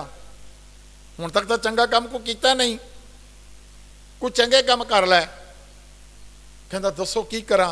कहंदे इन्ना तेरे कोल पैसा है, इन्नी धन दौलत है, लोग बड़े गरीब ने, लोगों की मदद कर। कहंदा बुलाओ बुलाओ उन्होंने, मैं देना वा, मैं भले काम करदा वा, जेड़ा भी कोई काम करना, जेड़ा पैसा चाहिए मेरे को लै जाओ, करो चंगे काम। लैण वालियां दियां भी लैणा लग गई। 8 दिनों के विच 42 तो 4 झंडे घट गए, समान वंडिया गया। 8वें दिन वो महापुरुष फिर आ गए, आके कहते ने मैं वेखण आया भी 43वां झंडा पूरा होया कि नहीं होया। वो कहता महाराज तुसीं की गल्लां करी जा रहे हो, मेरे तो इत्थे 4 घट गए ने कि इन्हां 8 दिनों च हुण मैं सोचा भी कोई चंगे काम भी कर लवां, पता नहीं हुण तुसीं कह दित्ता कि मौत आनी है। कहते बस तेरे लिए यही उपदेश सी कि मौत नूं हमेशा याद रखो, मौत नूं हमेशा याद रखो। जदों मौत याद होएगी ना, फिर बंदा कोई माड़ा काम नहीं करेगा, फिर कहेगा भी हुण मैं चंगा काम ही करा, पता नहीं मौत कदों आ जानी। कोठे मंडप माड़ियां उसारेंदे भी गए, असीं इन्हां दुनियादारी दे कम्मां नूं करदे करदे चले जाने आ, इन्हां कम्मां विच लगे लगे चले जाने आ। बड़ा कुछ इकट्ठा कर लिया, अजे होर इच्छा पई है कि 42 झंडे नूं मैं 43वां भी पूरा कर लवां। इसे इच्छा दे विच ही दुनिया तो बंदा चला जाता है। अगे भगत जी कह रहे ने कूड़ा सौदा कर गए गोरी आए पे। हुण ये वाला जिहड़ा सौदा है ना, ये बड़ा कुछ इकट्ठा करना, बड़े महल बनाने, बड़ा कुछ करना, बाबा जी कहते ने सारा सौदा कूड़ा है, झूठा है, इन्हें साथ नहीं जे देना। वो वाला सौदा किया जिहड़ा नाल नहीं लिया, वो कूड़ा सौदा है। तो सच्चा सौदा करना है। धन गुरु नानक महाराज जी का प्रकाश पुरब मना रहे हैं, सानू सारिਆਂ ਨੂੰ पता है कि गुरु नानक साहब ने किहड़ा सच्चा सौदा किया सी। इत्थे कूड़े सौदे का जिक्र कर रहे हैं बाबा फरीद जी। हुण देखो सौदे दे विच भी फर्क है। जिहड़ा सौदा धन गुरु नानक साहब महाराज ने किया सी, क्योंकि पिता जी ने कहा दिता सी कि आ लो पैसे, इतिहासकार 20 रुपए का जिक्र करते नहीं भी ए लो 20 रुपए तो सच्चा सौदा करके आओ। एक जिहड़ा दुनियादार व्यक्ति, जिहड़ा कारोबार करने वाला व्यक्ति, उहदे वास्ते सच्चा सौदा यही है भी इधरों समान खरीदो तो अगे जाके बेचो, पैसे कमाओ, ये सच्चा सौदा है। पर धन गुरु नानक साहब महाराज की नज़र में यह सौदा सच्चा नहीं है। यह जी गल हुण बाबा जी ने बाणी में भी लिखी हुई है। गुरु नानक साहब महाराज को तो बाणी भी सी सारी, पातशाह ने बाणी इकट्ठी की। आप सब तो पहले दिन पूरा वो बिरतांत सरवण किया सी कि धन गुरु नानक साहब महाराज ने शेख ब्रह्म जी पासों ਜਿਹੜੇ ਬਾਬਾ ਫਰੀਦ ਜੀ ਦੀ ਗੱਦੀ ਤੇ ਬੈਠੇ ਨੇ ਉਹਨਾਂ ਪਾਸੋਂ ਬਾਣੀ ਇਕੱਤਰ ਕੀਤੀ ਸੀ। ਹੁਣ ਗੁਰੂ ਨਾਨਕ ਸਾਹਿਬ ਦੀ ਨਜ਼ਰ ਵਿੱਚ ਸੱਚਾ ਸੌਦਾ ਕਿਹੜਾ ਹੈ? ਪਾਤਸ਼ਾਹ ਨੇ ਉਹ ਵਾਲਾ ਸੱਚਾ ਸੌਦਾ ਕਰ ਲਿਆ। ਹਾਲੇ ਕਿ ਪਿਤਾ ਜੀ ਦੀ ਨਜ਼ਰ ਵਿੱਚ ਸੌਦਾ ਸੱਚਾ ਨਹੀਂ ਸੀ। ਇੱਕ ਦੁਨੀਆ ਦੀ ਨਜ਼ਰ ਦੇ ਹਿਸਾਬ ਨਾਲ, ਇੱਕ ਵਪਾਰੀ ਦੀ ਨਜ਼ਰ ਦੇ ਹਿਸਾਬ ਨਾਲ ਸੱਚਾ ਸੌਦਾ ਉਹੀ ਹੈ ਜਿਹਦੇ ਵਿੱਚੋਂ ਪੈਸੇ ਕਮਾਏ ਜਾਣ। ਪਰ ਧੰਨ ਗੁਰੂ ਨਾਨਕ ਸਾਹਿਬ ਮਹਾਰਾਜ ਸੱਚਾ ਸੌਦਾ ਉਹਨੂੰ ਕਹਿ ਰਹੇ ਨੇ ਕਿ ਜੇ ਕਿਸੇ ਲੋੜਵੰਦ ਦੀ ਮਦਦ ਕੀਤੀ ਜਾਵੇ, ਉੱਥੇ ਲੋੜਵੰਦ ਮਿਲ ਗਏ, ਪਾਤਸ਼ਾਹ ਨੇ ਮਦਦ ਕੀਤੀ, ਉਹ ਸੱਚਾ ਸੌਦਾ ਹੈ। ਤੇ ਇੱਥੇ ਬਾਬਾ ਫਰੀਦ ਜੀ ਵੀ ਇਹੀ ਗੱਲ ਕਹਿ ਰਹੇ ਨੇ, ਫਰੀਦਾ ਕੋਠੇ ਮੰਡਪ ਮਾੜੀਆਂ ਉਸਾ ਰਹਿੰਦੇ ਵੀ ਗਏ, ਕੂੜਾ ਸੌਦਾ ਕਰ ਗਏ। ਕਹਿੰਦੇ ਇਹ ਜਿਹੜਾ ਸਮਾਨ ਇਕੱਠਾ ਕਰਦੇ ਪਏ ਨੇ ਨਾ, ਮਹਿਲ ਮਾੜੀਆਂ ਉਸਾਰਦੇ ਪਏ ਨੇ, ਇਹ ਕੂੜਾ ਸੌਦਾ ਹੈ। ਗੋਰੀ ਆਏ ਪਏ, ਗੋਰੀ ਗੌਰ ਕਬਰ ਨੂੰ ਕਹਿੰਦੇ ਨੇ, ਕਹਿੰਦੇ ਸਭ ਕੁਝ ਕਰਕੇ ਆ ਕੇ ਕਬਰ ਵਿੱਚ ਪੈ ਗਏ। ਆਖਰ ਤਾਂ ਜਗ੍ਹਾ ਇੰਨੀ ਕੋਈ ਚਾਹੀਦੀ ਨਾ ਬੰਦੇ ਨੂੰ, ਇਸ ਤੋਂ ਵੱਧ ਕੁਝ ਨਹੀਂ ਚਾਹੀਦਾ। ਮਹਿਲ ਮਾੜੀਆਂ ਜਿੰਨੀਆਂ ਮਰਜ਼ੀ ਇਕੱਠੀਆਂ ਕਰ ਲਵੇ ਕੋਈ, ਖਾਣ ਵਾਸਤੇ ਸ਼ਾਮ ਨੂੰ 2 ਪ੍ਰਸ਼ਾਦੇ ਚਾਹੀਦੇ ਨੇ ਤੇ ਸੌਣ ਵਾਸਤੇ ਇੱਕ ਮੰਜਾ ਚਾਹੀਦਾ, ਇੰਨੀ ਕੁ ਜਗ੍ਹਾ ਚਾਹੀਦੀ ਹੁੰਦੀ। ਪਰ ਇਹਨਾਂ ਕੁਝ ਕਰਕੇ ਵੀ ਮਨ ਨਹੀਂ ਭਰਦਾ, ਬੰਦਾ ਕਹਿੰਦਾ ਵੀ ਹੋਰ ਬਣਾਈ ਜਾਓ, ਹੋਰ ਬਣਾਈ ਜਾਓ। ਬਾਬਾ ਜੀ ਇਹੀ ਗੱਲ ਸਮਝਾ ਰਹੇ ਨੇ। ਬੜਾ ਕੁਝ ਬਣਾ ਲਿਆ, ਬੜਾ ਕੁਝ ਇਕੱਠਾ ਕਰ ਲਿਆ। ਬਾਬਾ ਫਰੀਦ ਜੀ ਕਹਿੰਦੇ ਨੇ ਕੂੜਾ ਸੌਦਾ ਕਰ ਗਏ। ਇਹ ਸੌਦਾ ਝੂਠ ਦਾ ਸੌਦਾ ਹੈ ਜਿਹੜਾ ਨਾਲ ਨਹੀਂ ਨਿਭਦਾ। ਧੰਨ ਗੁਰੂ ਨਾਨਕ ਸਾਹਿਬ ਮਹਾਰਾਜ ਦਾ ਪ੍ਰਕਾਸ਼ ਪੁਰਬ ਮਨਾ ਰਹੇ ਹਾਂ। ਪਾਤਸ਼ਾਹ ਸੱਜਣ ਕੋਲ ਗਏ ਨੇ, ਜਿਨ੍ਹਾਂ ਨੂੰ ਆਪਾਂ ਅੱਜ ਵੀ ਸੱਜਣ ਠੱਗ ਕਹੀ ਜਾਂਦੇ ਹਾਂ। ਭਾਵੇਂ ਪਾਤਸ਼ਾਹ ਨੇ ਉਹਨਾਂ ਤੇ ਕਿਰਪਾ ਕੀਤੀ, ਉਹ ਭਾਈ ਸੱਜਣ ਬਣ ਗਏ। ਤੇ ਭਾਈ ਸੱਜਣ ਨੂੰ ਵੀ ਇਹੀ ਗੱਲ ਸਮਝਾਈ, ਸੱਜਣ ਸਹੀ ਨਾਲ ਮੈਂ ਚਲਦਿਆਂ ਨਾਲ ਚਲਨ, ਜਿੱਥਾ ਲੇਖਾ ਮੰਗੀਐ ਤਿੱਥੇ ਖੜੇ ਦਿਸਨ। ਕਹਿੰਦੇ ਸੱਜਣ ਉਹੀ ਨੇ ਜਿਹੜੇ ਤੇਰੇ ਨਾਲ ਹਮੇਸ਼ਾ ਜਾਣਗੇ।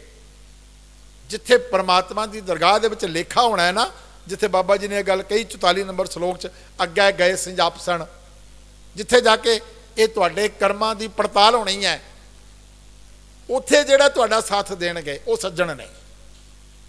ਤੇ ਉੱਥੇ ਸਾਥ ਦੇਣ ਵਾਸਤੇ ਕੋਈ ਭੈਣ, ਕੋਈ ਭਰਾ, ਕੋਈ ਪਤੀ, ਕੋਈ ਪਤਨੀ, ਕੋਈ ਰਿਸ਼ਤੇਦਾਰ, ਕੋਈ ਮਿੱਤਰ, ਕੋਈ ਪਿਓ, ਕੋਈ ਪੁੱਤਰ, ਕੋਈ ਵੀ ਨਾਲ ਨਹੀਂ ਹੋਏਗਾ।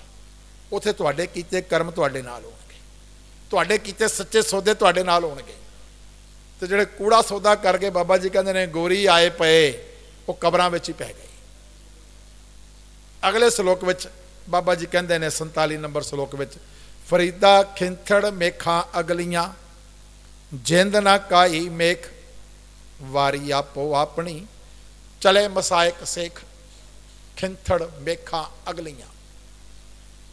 ਹੁਣ ਖਿੰਥੜ ਜੋਗੀਆਂ ਦੇ ਪਹਿਰਾਵੇ ਦੀ ਜਦੋਂ ਆਪਾਂ ਗੱਲ ਕਰਦੇ ਹਾਂ ਨਾ, ਇੱਕ ਖਿੰਥਾ ਆਪਾਂ ਜਪਜੀ ਸਾਹਿਬ ਦੀ ਬਾਣੀ ਵਿੱਚ ਵੀ ਪੜ੍ਹਦੇ ਹਾਂ, ਮੁੰਦਾ ਸੰਤੋਖ ਸ਼ਰਮਪਤ ਝੋਲੀ, ਧਿਆਨ ਕੀ ਕਰਿਆ ਵੀ ਬਹੁਤ, ਖਿੰਥਾ ਕਾਲ ਕੁਆਰੀ ਕਾਇਆ, ਜੁਗਤ ਡੰਡਾ ਪ੍ਰਤੀਤ। ਖਿੰਥਾ ਕਾਲ ਕੁਆਰੀ ਕਾਇਆ, ਜੁਗਤ ਡੰਡਾ ਪ੍ਰਤੀਤ। ਇਸ ਤਰ੍ਹਾਂ ਆਪਾਂ ਵਿਸ਼ਰਾਮ ਦੇ ਕੇ ਪੜ੍ਹਦੇ ਹਾਂ। ਖਿੰਥਾ ਇੱਕ ਗੋਦੜੀ ਹੈ ਜਿਹਦੇ ਵਿੱਚ ਉਹਨਾਂ ਨੇ ਆਪਣਾ ਸਮਾਨ ਰੱਖਿਆ ਹੁੰਦਾ ਹੈ। ਤੇ ਹੁਣ ਬਾਬਾ ਫਰੀਦ ਜੀ ਇਸ ਗੱਲ ਨੂੰ ਇਸ ਤਰੀਕੇ ਨਾਲ ਸਮਝਾ ਰਹੇ ਨੇ, ਕਹਿੰਦੇ ਫਰੀਦਾ ਖਿੰਥੜ ਮੇਖਾਂ ਅਗਲੀਆਂ। ਮੇਖ ਜਿਵੇਂ ਕੁਛ ਕਿਸੇ ਦਾ ਕੱਪੜਾ ਫਟ ਜਾਵੇ, ਕੋਈ ਟੁੱਕ ਲੱਗ ਜਾਵੇ, ਜਿਹਨੂੰ ਆਪਾਂ ਕਹਿ ਦਿੰਦੇ ਆ, ਉਹਦੇ ਤੇ ਟਾਕੀ ਲਾ ਦਿੱਤੀ ਜਾਂਦੀ ਹੈ। ਟਾਕੀਆਂ ਵਾਲੇ ਕੱਪੜੇ ਕਈ ਆਪਾਂ ਵੇਖਦੇ ਹਾਂ ਜਿਨ੍ਹਾਂ ਕੋਲ ਨਵੇਂ ਲੈਣ ਦੀ ਸਮਰੱਥਾ ਨਹੀਂ ਹੈ, ਉਹ ਪੁਰਾਣੇ ਤੇ ਟਾਕੀ ਲਗਾ ਕੇ ਆਪਣਾ ਕੰਮ ਚਲਾਉਂਦੇ ਨੇ। ਕਹਿੰਦੇ ਜਿਹੜੇ ਤੇਰੀ ਖਿੰਥ ਹੈ, ਜਿਹੜੀ ਤੇਰੀ ਗੋਦੜੀ ਹੈ, ਇਹਨੂੰ ਤਾਂ ਬੜੀਆਂ ਟਾਕੀਆਂ, ਬੜੇ ਤਰੋਪੇ ਲੱਗੇ ਹੋਏ ਨੇ। ਮੇਖਾਂ ਭਾਵ ਉਹਨੂੰ ਆਪਾਂ ਸੰਭਾਲਣ ਦਾ ਯਤਨ ਕੀਤਾ, ਕਿਤੇ ਇਹ ਬਿਲਕੁਲ ਹੀ ਨਾ ਫਟ ਜਾਵੇ, ਉਹਨੂੰ ਰੋਕਿਆ। ਪਰ ਜਿੰਦ ਨੂੰ ਰੋਕਣ ਵਾਸਤੇ ਕੋਈ ਟੋਕਾ ਨਹੀਂ ਜੇ, ਕੋਈ ਤਰੋਪਾ ਨਹੀਂ ਜੇ ਲੱਗ ਸਕਦਾ। ਫਰੀਦਾ ਖਿੰਥੜ ਮੇਖਾਂ ਅਗਲੀਆਂ। ਅਗਲੀਆਂ ਦਾ ਮਤਲਬ ਬਹੁਤ, ਆਪਾਂ ਪਿੱਛੇ ਪੜ੍ਹ ਕੇ ਆਏ ਆ, ਇੱਕ ਨਾ ਆਟਾ ਅਗਲਾ, ਉਹਦਾ ਅਰਥ ਬਹੁਤ ਹੈ। ਵੀ ਉੱਥੇ ਤਾਂ ਬਹੁਤ ਸਾਰੇ ਇੰਤਜ਼ਾਮ ਕੀਤੇ ਜਾ ਸਕਦੇ ਨੇ। ਕੱਪੜਾ ਤੁਸੀਂ ਸਿਵਾ ਲਿਆ, ਪਹਿਲੀ ਗੱਲ ਤਾਂ ਜਦੋਂ ਅਸੀਂ ਕੱਪੜਾ ਕੋਈ ਖਰੀਦਦੇ ਆ ਅਸੀਂ ਉਹਨਾਂ ਕੋਲੋਂ ਪਹਿਲੇ ਹੀ ਪੁੱਛਦੇ ਹਾਂ ਵੀ ਇਹ ਕੱਪੜਾ ਮਜ਼ਬੂਤ ਹੈ ਨਾ, ਇਹ ਛਿੱਜ ਤਾਂ ਨਹੀਂ ਜਾਏਗਾ। ਫਿਰ ਸਿਲਾਈ ਕਰਨ ਵਾਲੇ ਨੂੰ ਕਹਿੰਦੇ ਇਹਨੂੰ ਧਿਆਨ ਨਾਲ ਸੀਣਾ, ਵਧੀਆ ਧਾਗਾ ਲਗਾਉਣਾ ਹੈ। ਤੇ ਜੇ ਫਿਰ ਵੀ ਕਿਤੇ ਟੁੱਕ ਲੱਗ ਜਾਏ, ਕਿਸੇ ਚੀਜ਼ ਚੜ ਜਾਏ ਤੇ ਇਹਦੇ ਉੱਤੇ ਤੇ ਫਿਰ ਟਾਕੀ ਲਾ ਕੇ ਉਹਨੂੰ ਰੋਕ ਲੈਂਦੇ ਆ ਵੀ ਬਚ ਜਾਵੇ। ਪਰ ਬਾਬਾ ਜੀ ਕਹਿ ਰਹੇ ਨੇ ਹਾਂ, ਕੱਪੜੇ ਨੂੰ, ਗੋਦੜੀ ਨੂੰ ਤਾਂ ਤੁਸੀਂ ਰੋਕ ਸਕਦੇ ਹੋ, ਪਰ ਜਿੰਦ ਨਾ ਕਾਈ ਮੇਖ, ਆਪਣੀ ਜਿੰਦ ਦੀ ਕੋਈ ਪਾਇਆ ਨਹੀਂ, ਇਹਦਾ ਕੋਈ ਭਰੋਸਾ ਨਹੀਂ, ਇਹਦੇ ਤੇ ਤੁਸੀਂ ਕੋਈ ਰੁਕਾਵਟ ਨਹੀਂ ਲਾ ਸਕਦੇ। ਆਪਾਂ ਹੁਣੇ ਜ਼ਿਕਰ ਕਰ ਰਹੇ ਸੀ ਧੰਨ ਗੁਰੂ ਰਾਮਦਾਸ ਮਹਾਰਾਜ ਜੀ ਦੀ ਬਾਣੀ ਦਾ, ਪਤਾ ਨਹੀਂ ਅਗਲਾ ਸਾਹ ਵੀ ਆਣਾ ਕਿ ਨਹੀਂ ਆਣਾ, ਇਹਨੂੰ ਨਹੀਂ ਤੁਸੀਂ ਰੋਕ ਸਕਦੇ। ਜਿਹੜਾ ਸਮਾਂ ਮਿਲਿਆ ਉਹ ਸਮਾਂ ਜਦੋਂ ਪੂਰਾ ਹੋ ਗਿਆ, ਜਿੰਨੇ ਸਵਾਸ ਮਿਲੇ ਨੇ ਜਦੋਂ ਉਹ ਪੂਰੇ ਹੋ ਗਏ, ਤੇ ਕੋਈ ਵੀ ਨਹੀਂ ਰੋਕ ਸਕਦਾ, ਕੋਈ ਵੀ ਨਹੀਂ ਰੋਕ ਸਕਦਾ। ਰਾਮ ਗਇਓ ਰਾਵਣ ਗਇਓ, ਜਾਕੋ ਬਹੁ ਪਰਵਾਰ। ਜਿਨ੍ਹਾਂ ਨੇ ਬੜੇ ਯਤਨ ਕੀਤੇ, ਰਾਵਣ ਵਰਗਿਆਂ ਨੇ ਬੜੇ ਵਰ ਪ੍ਰਾਪਤ ਕੀਤੇ, ਉਹ ਵੀ ਨਹੀਂ ਇੱਥੇ ਟੁੱਕ ਪਾਏ, ਉਹ ਵੀ ਆਪਣੀ ਜਿੰਦ, ਆਪਣੀ ਜਾਨ ਨਹੀਂ ਬਚਾ ਪਾਏ। ਜਿੰਦ ਨਾ ਕਾਈ ਮੇਖ, ਵਾਰੀ ਆਪੋ ਆਪਣੀ, ਚਲੇ ਮਸਾਇਕ ਸ਼ੇਖ। ਹੁਣ ਬਾਬਾ ਫਰੀਦ ਜੀ ਦੇ ਨਾ ਬਾਣੀ ਦੇ ਵਿੱਚ ਜਿਹੜੇ ਸਾਨੂੰ ਸ਼ਬਦਾਵਲੀ ਮਿਲਦੀ ਹੈ, ਉਹ ਇਸਲਾਮਿਕ ਸ਼ਬਦਾਂ ਦੀ ਸ਼ਬਦਾਵਲੀ ਹੈ, ਕਿਉਂਕਿ ਬਾਬਾ ਫਰੀਦ ਜੀ ਇਸਲਾਮ ਨਾਲ ਸੰਬੰਧ ਰੱਖਦੇ ਨੇ, ਸੂਫੀ ਨੇ, ਇਸਲਾਮ ਨੂੰ ਮੰਨਣ ਵਾਲੇ ਨੇ। ਤੇ ਸ਼ੇਖ ਜਿਹੜਾ ਇਸਲਾਮੀ ਜਗਤ ਦੇ ਵਿੱਚ ਧਰਮ ਦਾ ਆਗੂ ਹੋਵੇ, ਜਿਵੇਂ ਇੱਥੇ ਆਪਾਂ ਕਿਸੇ ਨੂੰ ਗ੍ਰੰਥੀ ਸਿੰਘ, ਕਿਸੇ ਨੂੰ ਜਥੇਦਾਰ, ਸਨਾਤਨ ਮਤ ਵਿੱਚ ਪੁਜਾਰੀ ਜੀ, ਪੰਡਤ ਜੀ, ਬੜੇ ਬੜੇ ਨਾਮ ਨੇ ਆਪਣੇ ਆਪਣੇ ਸਭ ਦੇ। ਤੇ ਬਾਬਾ ਫਰੀਦ ਜੀ ਕਹਿੰਦੇ ਨੇ ਸਭ ਨੇ ਚਲੇ ਜਾਣਾ ਹੈ। ਫਰੀਦਾ ਖਿੰਥੜ ਮੇਖਾਂ ਅਗਲੀਆਂ, ਜਿੰਦ ਨਾ ਕਾਈ ਮੇਖ। ਜਿੰਦ ਨੂੰ, ਜਾਣ ਨੂੰ, ਇਸ ਨੂੰ ਨਹੀਂ ਰੋਕਿਆ ਜਾ ਸਕਦਾ, ਇਹਦੀ ਕੋਈ ਪਾਇਆ ਨਹੀਂ ਹੈ, ਇਹਦੀ ਕੋਈ ਪਾਇਆ ਨਹੀਂ ਹੈ। ਵਾਰੀ ਆਪੋ ਆਪਣੀ, ਜਦੋਂ ਵਾਰੀ ਆ ਗਈ, ਜਦੋਂ ਸਮਾਂ ਪੂਰਾ ਹੋ ਗਿਆ, ਜਿਹੜੇ ਸਵਾਸ ਮਿਲੇ ਨੇ, ਜਦੋਂ ਉਹ ਸਵਾਸਾਂ ਵਾਲੀ ਪੂੰਜੀ ਪੂਰੀ ਹੋ ਗਈ, ਉਦੋਂ ਹੀ ਚਲੇ ਜਾਣਾ, ਸਭ ਨੇ ਚਲੇ ਜਾਣਾ, ਭਾਵੇਂ ਕੋਈ ਸ਼ੇਖ ਹੈ ਭਾਵੇਂ ਕੋਈ ਹੈ।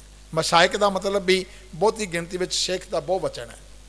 ਕਹਿੰਦੇ ਭਾਵੇਂ ਕੋਈ ਕਿਸੇ ਵੀ ਰੁਤਬੇ ਤੇ ਹੋਵੇ, ਧਰਮ ਦੇ ਕਿੱਡੇ ਵੱਡੇ ਮਰਜ਼ੀ ਰੁਤਬੇ ਤੇ ਹੋਵੇ, ਜਦੋਂ ਵਾਰੀ ਆ ਗਈ ਸਭ ਨੇ ਚਲੇ ਜਾਣਾ, ਕੋਈ ਨਹੀਂ ਰਹਿ ਪਾਏਗਾ। ਜੋ ਉਪਜਿਓ ਸੋ ਬਿਨਸ ਹੈ। ਧੰਨ ਗੁਰੂ ਤੇਗ ਬਹਾਦਰ ਸਾਹਿਬ ਮਹਾਰਾਜ ਦੇ ਸ਼ਲੋਕਾਂ 'ਚ ਪੜ੍ਹਦੇ ਹਾਂ, ਜਿਸ ਨੇ ਵੀ ਜਨਮ ਲਿਆ।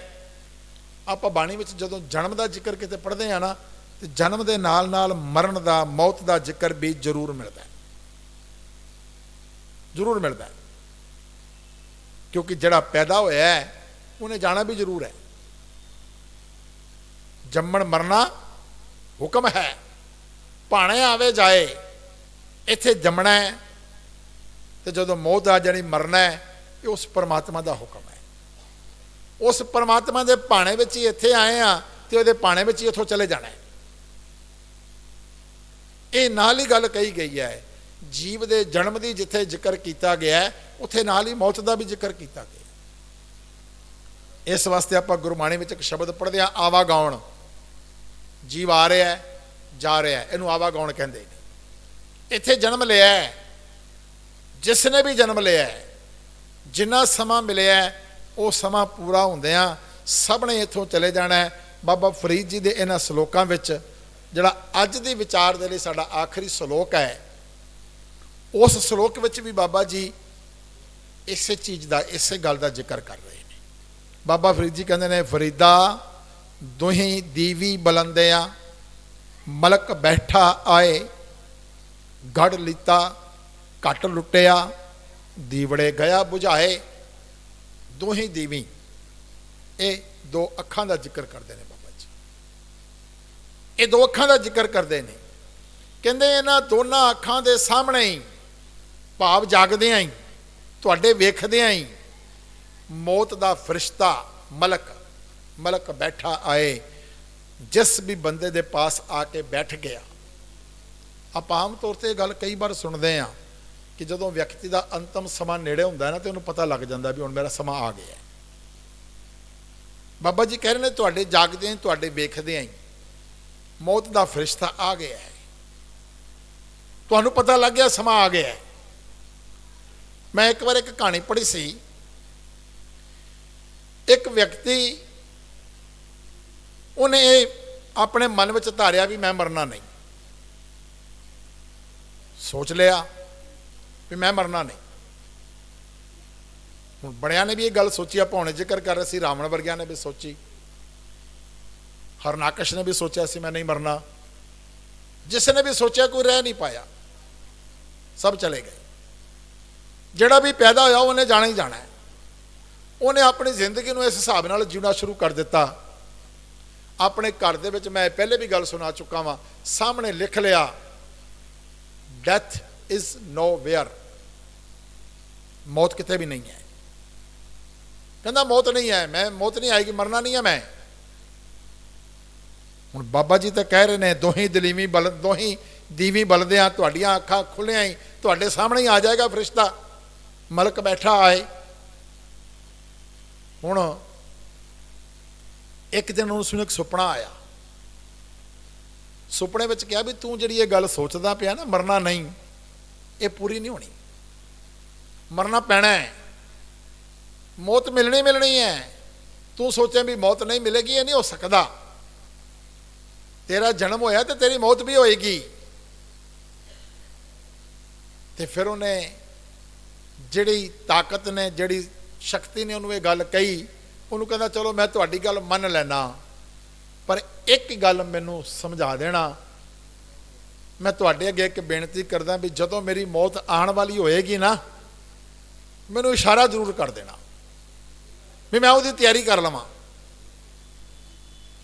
ਉਹ ਕਹਿੰਦੇ ਚੱਲ ਠੀਕ ਹੈ, ਤੈਨੂੰ ਇਸ਼ਾਰਾ ਕਰ ਦੇਵਾਂਗੇ।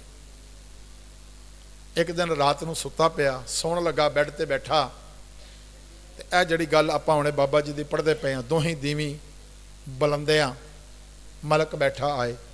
ਉਹਨੂੰ ਕੁਝ ਐਸਾ ਮਹਿਸੂਸ ਹੋਣ ਲੱਗ ਗਿਆ ਵੀ ਹੁਣ ਮੇਰੀ ਮੌਤ ਨੇੜੇ ਆ ਗਈ ਹੈ। ਉਹ ਸਾਹਮਣੇ ਜਿਹੜਾ ਉਹਨੇ ਅੰਗਰੇਜ਼ੀ 'ਚ ਵਰਡ ਲਿਖਿਆ ਸੀ ਨਾ, ਡੈਥ ਇਜ਼ ਨੋਵੇਅਰ, ਤੁਸੀਂ ਕਿਤੇ ਇਹਨੂੰ ਘਰ ਜਾ ਕੇ ਲਿਖ ਕੇ ਦੇਖਣਾ। ਹੁਣ ਉਹਨੂੰ ਪਤਾ ਕੀ ਪੜ੍ਹਿਆ ਜਾ ਰਿਹਾ ਹੈ, ਜਿਹੜਾ ਵੇਅਰ ਦਾ W ਸੀ ਨਾ, ਉਹ ਨੋ ਦੇ ਨਾਲ ਜੁੜ ਗਿਆ। ਡੈਥ ਇਜ਼ ਨਾਓ ਹੇਅਰ, ਮੌਤ ਇੱਥੇ ਹੀ ਹੈ, ਮੌਤ ਇੱਥੇ ਹੀ ਹੈ। ਉਹ ਘਬਰਾ ਗਿਆ। ਮੌਤ ਨੂੰ ਵੇਖ ਕੇ ਵੱਡੇ ਵੱਡੇ ਘਬਰਾ ਜਾਂਦੇ ਨੇ। ਇਹ ਤਾਂ ਸਾਡੇ ਖਾਲਸੇ ਦੇ ਸਾਹਮਣੇ ਹੈ ਕਿ ਮੌਤ ਨੂੰ ਵੇਖ ਕੇ ਵੀ ਨਹੀਂ ਘਬਰਾਉਂਦੇ, ਪਰ ਆਮ ਤੌਰ ਤੇ ਜਦੋਂ ਆਪਾਂ ਸੁਣਦੇ ਹਾਂ ਮੌਤ ਨੂੰ ਵੇਖ ਕੇ ਵੱਡੇ ਵੱਡੇ ਘਬਰਾ ਜਾਂਦੇ ਨੇ। ਉਹਨੂੰ ਇਹ ਸਾਹਮਣੇ ਲਿਖਿਆ ਨਜ਼ਰ ਆ ਗਿਆ, ਡੈਥ ਇਜ਼ ਨਾਓ ਹੇਅਰ, ਮੌਤ ਤਾਂ ਇੱਥੇ ਹੀ ਹੈ। ਫਿਰ ਉਹਨੇ ਉਸ ਅਦੁੱਤੀ ਸ਼ਕਤੀ ਨੂੰ ਯਾਦ ਕੀਤਾ ਵੀ ਮੈਂ ਤਾਂ ਤੈਨੂੰ ਬੇਨਤੀ ਕੀਤੀ ਸੀ ਵੀ ਮੈਨੂੰ ਇਸ਼ਾਰਾ ਦੇ ਦੇਈਂ, ਤੂੰ ਮੈਨੂੰ ਇਸ਼ਾਰਾ ਨਹੀਂ ਕੀਤਾ ਤੇ ਮੌਤ ਆ ਗਈ ਹੈ। ਉਹ ਕਹਿੰਦੀ ਤੈਨੂੰ 3 ਇਸ਼ਾਰੇ ਕੀਤੇ, ਇੱਕ ਨਹੀਂ, ਤੈਨੂੰ 3 ਇਸ਼ਾਰੇ ਕੀਤੇ। ਕਹਿੰਦਾ ਕਿਹੜੇ? ਕਹਿੰਦੀ ਤੇਰੇ ਵਾਲ ਕਾਲੇ ਤੋਂ ਚਿੱਟੇ ਹੋਣੇ ਸ਼ੁਰੂ ਹੋ ਗਏ, ਤੂੰ ਫਿਰ ਕਾਲੇ ਕਰ ਲਏ। ਤੇਰੀ ਅੱਖਾਂ ਦੀ ਰੋਸ਼ਨੀ ਘਟ ਗਈ, ਤੂੰ ਚਸ਼ਮਾ ਲਾ ਲਿਆ। ਤੇਰੇ ਦੰਦ ਟੁੱਟਣੇ ਸ਼ੁਰੂ ਹੋ ਗਏ, ਤੂੰ ਦੰਦ ਵੀ ਦੂਜੇ ਲਵਾਉਣ ਲੱਗ ਪਿਆ। ਇਹ ਤੇਰੇ ਵਾਸਤੇ ਇਸ਼ਾਰੇ ਹੀ ਸਨ ਕਿ ਹੁਣ ਤੇਰੀ ਉਮਰ ਵੱਧਦੀ ਪਈ ਏ, ਬੁਢੇਪਾ ਆਂਦਾ ਪਿਆ, ਇਹ ਆਪਣੇ ਆਪ ਨੂੰ ਸੰਭਾਲ ਲੈ। ਤੇ ਉਸ ਤੋਂ ਬਾਅਦ ਉਹਦੀ ਮੌਤ ਹੋ ਗਈ। ਬਸ ਇਹੀ ਗੱਲ ਅਸੀਂ ਸਮਝਣੀ ਆ, ਅਸੀਂ ਬਾਣੀ ਦੇ ਵਿਚਾਰ ਨਾਲ ਜੁੜਦੇ ਪਏ ਹਾਂ। ਬਾਬਾ ਜੀ ਕਹਿ ਰਹੇ ਨੇ ਫਰੀਦਾ ਦੋਹੋਂ ਦੀਵੀਂ ਬੁਲੰਦਿਆਂ, ਇਹ 2 ਅੱਖਾਂ ਰੂਪੀ ਜਿਹੜੇ ਦੀਵੇ ਨੇ, ਇਹਦੇ ਵੇਖਦਿਆਂ ਵੇਖਦਿਆਂ ਹੀ ਮੌਤ ਦਾ ਫਰਿਸ਼ਤਾ ਆ ਕੇ ਤੇਰੇ ਕੋਲ ਬੈਠ ਜਾਏ। ਗੜ ਲੀਤਾ, ਗੜ ਦਾ ਮਤਲਬ ਹੈ ਤੁਹਾਡਾ ਇਹ ਕਿਲਾ ਸਰੀਰ, ਤੁਹਾਡੇ ਇਸ ਸਰੀਰ ਨੂੰ ਉਸਨੇ ਆਪਣੇ ਕਬਜ਼ੇ ਵਿੱਚ ਲੈ ਲਿਆ, ਘੱਟ ਲੁੱਟਿਆ, ਤੁਹਾਡਾ ਅੰਤःਕਰਨ ਲੁੱਟ ਲਿਆ, ਤੁਹਾਡੇ ਅੰਦਰੋਂ ਸਭ ਕੁਝ ਖਤਮ ਕਰ ਦਿੱਤਾ। ਦੀਵੜੇ ਗਿਆ ਬੁਝਾਏ, ਤੇ ਇਹ ਜਿਹੜੇ ਅੱਖਾਂ ਰੂਪੀ ਦੀਵੇ ਨੇ ਇਹਨਾਂ ਨੂੰ ਵੀ ਉਸਨੇ ਬੁਝਾ ਦਿੱਤਾ। ਅੱਖਾਂ ਦੀ ਰੋਸ਼ਨੀ ਵੀ ਖਤਮ ਹੋ ਗਈ।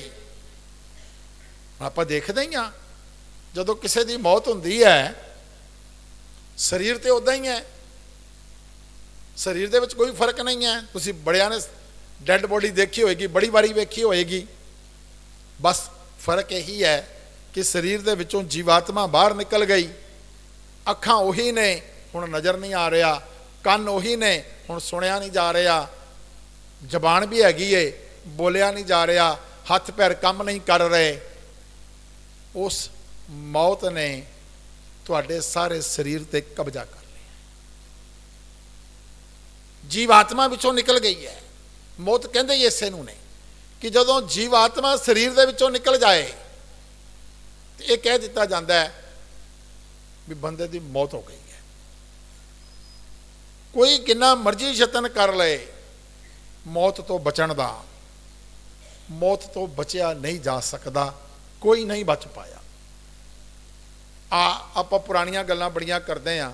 ਅੱਜ ਕੱਲ੍ਹ ਦੇ ਬੱਚਿਆਂ ਨੂੰ ਪਤਾ ਹੋਣਾ ਹੈ, ਇੱਕ ਬੜਾ ਵੱਡਾ ਗਾਇਕ ਸੀ, ਮੈਨੂੰ ਤਾਂ ਸ਼ਾਇਦ ਨਾਮ ਵੀ ਯਾਦ ਨਹੀਂ ਆ ਰਿਹਾ, ਬਾਹਰ ਦੇ ਅੰਗਰੇਜ਼ ਗਾਇਕ ਸੀਗਾ ਉਹਨੇ ਵੀ ਇਹ ਫੈਸਲਾ ਕੀਤਾ ਸੀ ਜੀ ਕਿ ਮੈਂ 150 ਸਾਲ ਘੱਟੋ ਘੱਟ ਜਿਉਣਾ ਹੈ।